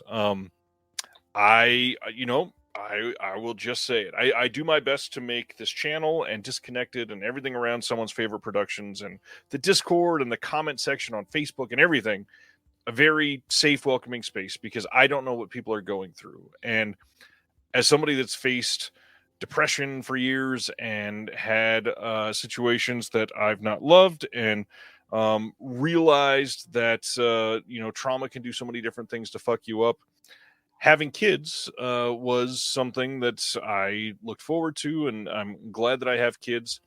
But watching Charlotte Wells' After Sun and thinking about the ways that my life can affect my kids, the way that my kids' lives can affect me, and just being hit with the weight of a father that we don't know if he was killed in an accident, but they're alluding in this film that he took his own life, which I understand. I mean, it's something that faces so many more people today than ever before because of access to weapons, because of access to drugs, because of access to lots of things. I completely understand it. And this movie is a masterpiece, but I have not cried at many films in the last 5 years, and every single time I watch After Sun, it gets me. The two main actors in this movie are giving a performance that is unreal. The music in this movie is perfect, but the best thing is just the directing for this movie and the way that it had to be planned out is clearly done by somebody that also lost their father and wanted to put that on screen in a special way to memorialize it. And Charlotte Wells had literally one of the best debut features of all time that I still think about often. I've watched 4 or 5 times since it came out now. I just did another episode of a podcast just a couple months ago about this. This movie hurts to watch. This movie hurts to feel, but it's a feeling that I think is important, especially for other parents, to understand how much your stuff can impact your kids and how much their stuff can impact you, and how to attempt to separate that, how to attempt to leave a positive legacy. I adore After Sun. Everyone needs to see this movie. It is so powerful. And the first, I actually went, a year or so after it came out before I saw it. And your praise of it in a previous episode of Reconnected was what got me to get the Blu-ray and to watch it. And I just loved it so much. And, I'm not a parent, but I also felt like I could connect with the child as well. Yeah. It just feels so real. Like it feels, and that it's coming from a deep place from the filmmaker. And it just sticks with you. So it's pitch perfect. Yeah. And it's not horror at all. So you can watch this one, Ronnie. Adam says it best here. This is it. Real life horrors is way worse than being attacked by werewolves, etc. For me, like a lot of the things that have been traumatizing have been, for me at least, because they are something that I can see as realistic. It's something that was not as supernatural at the time. It was something that was tangible, something that I could actually imagine happening. And on that note, like there's a lot of people in my Discord. There's a lot of people in the comments. If you, I know this is a cliche thing to say, but if you ever need somebody to talk to, please don't hesitate to reach out. I told somebody through Instagram messages today, I pride myself on being able to help people and literally respond to everyone. So no matter what you're going through, I answer freakishly fast to most people.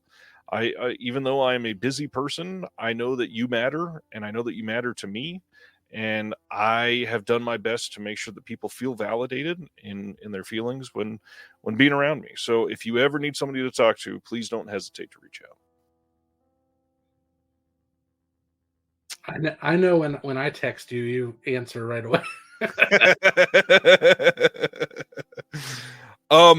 This has been a really interesting conversation. I won't say it's been fun, but it's been fun. And what's cool is it was interesting to see what I cut off of my list, because I had another 4 or 5. Like somebody mentioned funny games, that was on my list before one of these took it off.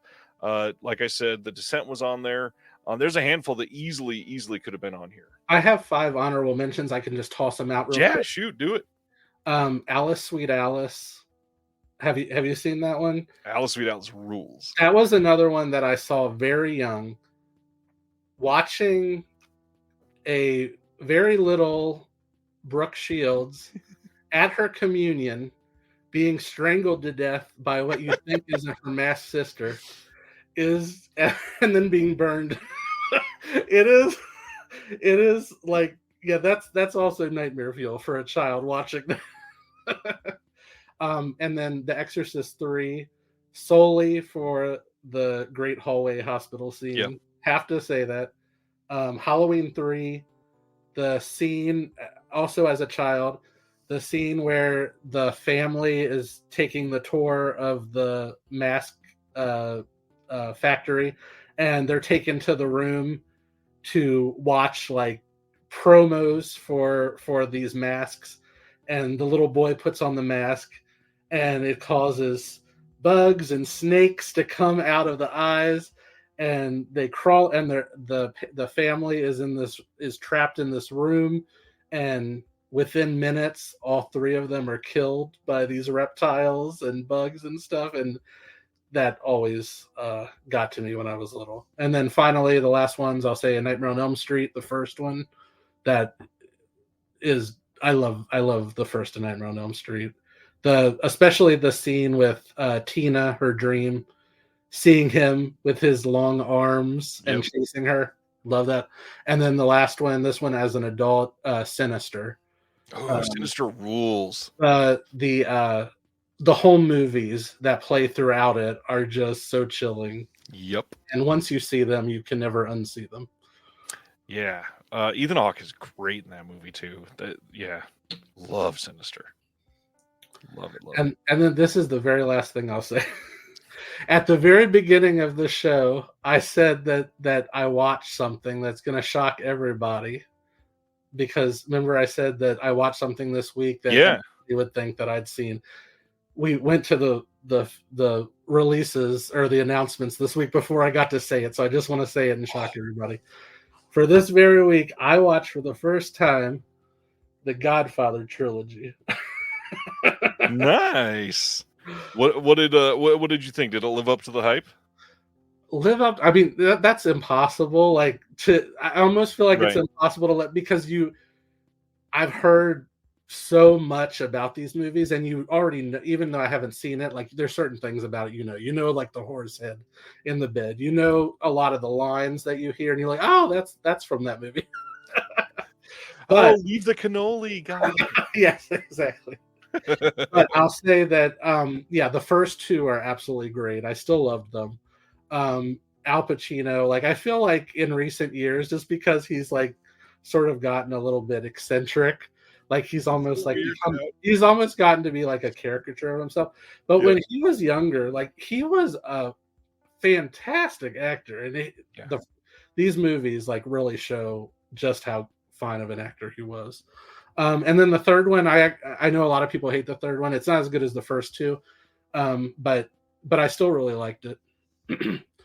And I would even say that I know, there's a lot of negativity directed towards Sofia Coppola because she stepped into a pivotal role. I don't think she's not, like, you can tell that she's not a trained actor, and you can sort of tell that it almost seems like every scene that she's in, her father just sort of like pushed her in front of the camera and said, "You got to do this for me." But even considering that, I feel like she actually isn't that bad in it. Yeah, that's a crazy one. I mean, not to gatekeep, but yeah, that's surprising for somebody like you that it took this long. I'm glad you got to see him. Yes. Was there an impetus to watching them now, or was it just time? Well, probably because Francis Ford Coppola is putting out Megalopolis in another week, and I was like, I really need to see the Godfathers. And at the beginning of the year, I told myself that by the end of this year, I would see the Godfather films. It's it's a trilogy that, like, I've owned on DVD, I owned it on Blu-ray, I owned it on 4K, and I never watched it. So I was like, I'm gonna watch them. Hell yeah. Well, then that is our show. We will end it here. Thanks everybody for hanging out tonight. Dustin, thanks so much for doing this. That was a hell of a topic. I'm so glad that we could do it. Thank you so much. And also congratulations on the 1-year anniversary of someone's favorite. I saw that this week, and I couldn't believe that it was a year. But the amount that you've accomplished in that time is amazing, and I love all of the podcasts that are under there. I just listened to the newest episode of Punk Vacation. When was it? Earlier today at work. So, and I just love it so much. So, congratulations on everything. Just this morning, we got Deaf Crocodile here. Just this morning, we recorded the next episode of the Deaf Crocodile podcast. Just this last week, we released the next episode of the Mondo Macabro podcast. There's literally stuff coming out every single day. We've got like 15, 16 active shows. So please go check out any of the other podcasts on the network. There's so much to find. I mean, we got shows for Radiance. We've got shows for Mondo Macabro. We've got One Track Mind, which is every single episode is dedicated to talking about an audio commentary. Who else is doing that? New World Pictures podcast, which Corman deserves all the love in the world. So every single episode is just everything about New World. There's so much great there. Check it out. There's so much there. I'm loving them. I'm loving all the podcasts, and every time that you show up on a special feature or a supplement for a disc, I'm just like, I'm so happy. I love that we're saying happy 1-year anniversary, and yet two of our first 4 commentaries that we recorded three of our first 4 commentaries have still not been released. One of them has not even been announced. So it'll be a long, long time. Like, are they having problems with it? Is it? No, well, kind of. Yes. Stuff I can't say. Thanks everybody for hanging out tonight. I know it was an interesting kind of dark conversation, but it's something we can all relate to, so I'm glad we did. See you next week. Next week is actually the guys from Almost Major, and with a special guest. Yeah. All right. Thanks everybody. Thank you, Ryan. Thank you. We'll see you all next Thursday. Have a good one. Bye. Thank you for watching The Disconnected. On the way out, make sure that you are subscribed to the channel, that you've liked the video, and that you've copied the link to be able to share it with someone else that may appreciate this.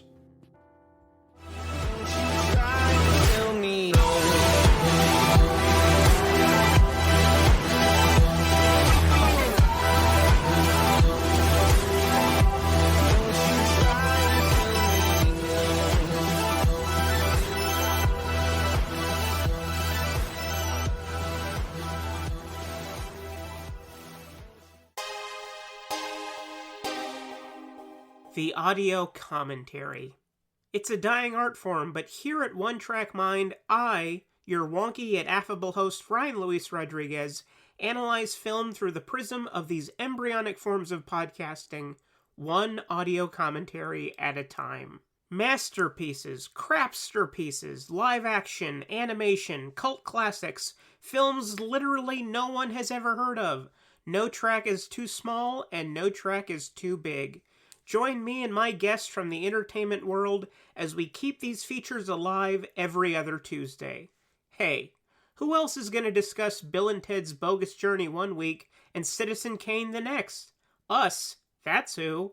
Sure, you have to put up with my voice, but there's a certain give and take in this industry. That's One Track Mind, part of the Someone's Favorite Productions family and available wherever you get your podcasts.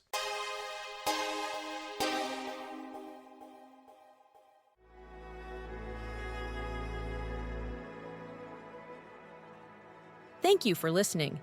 To hear more shows from the Someone's Favorite Productions podcast network, please select the link in the description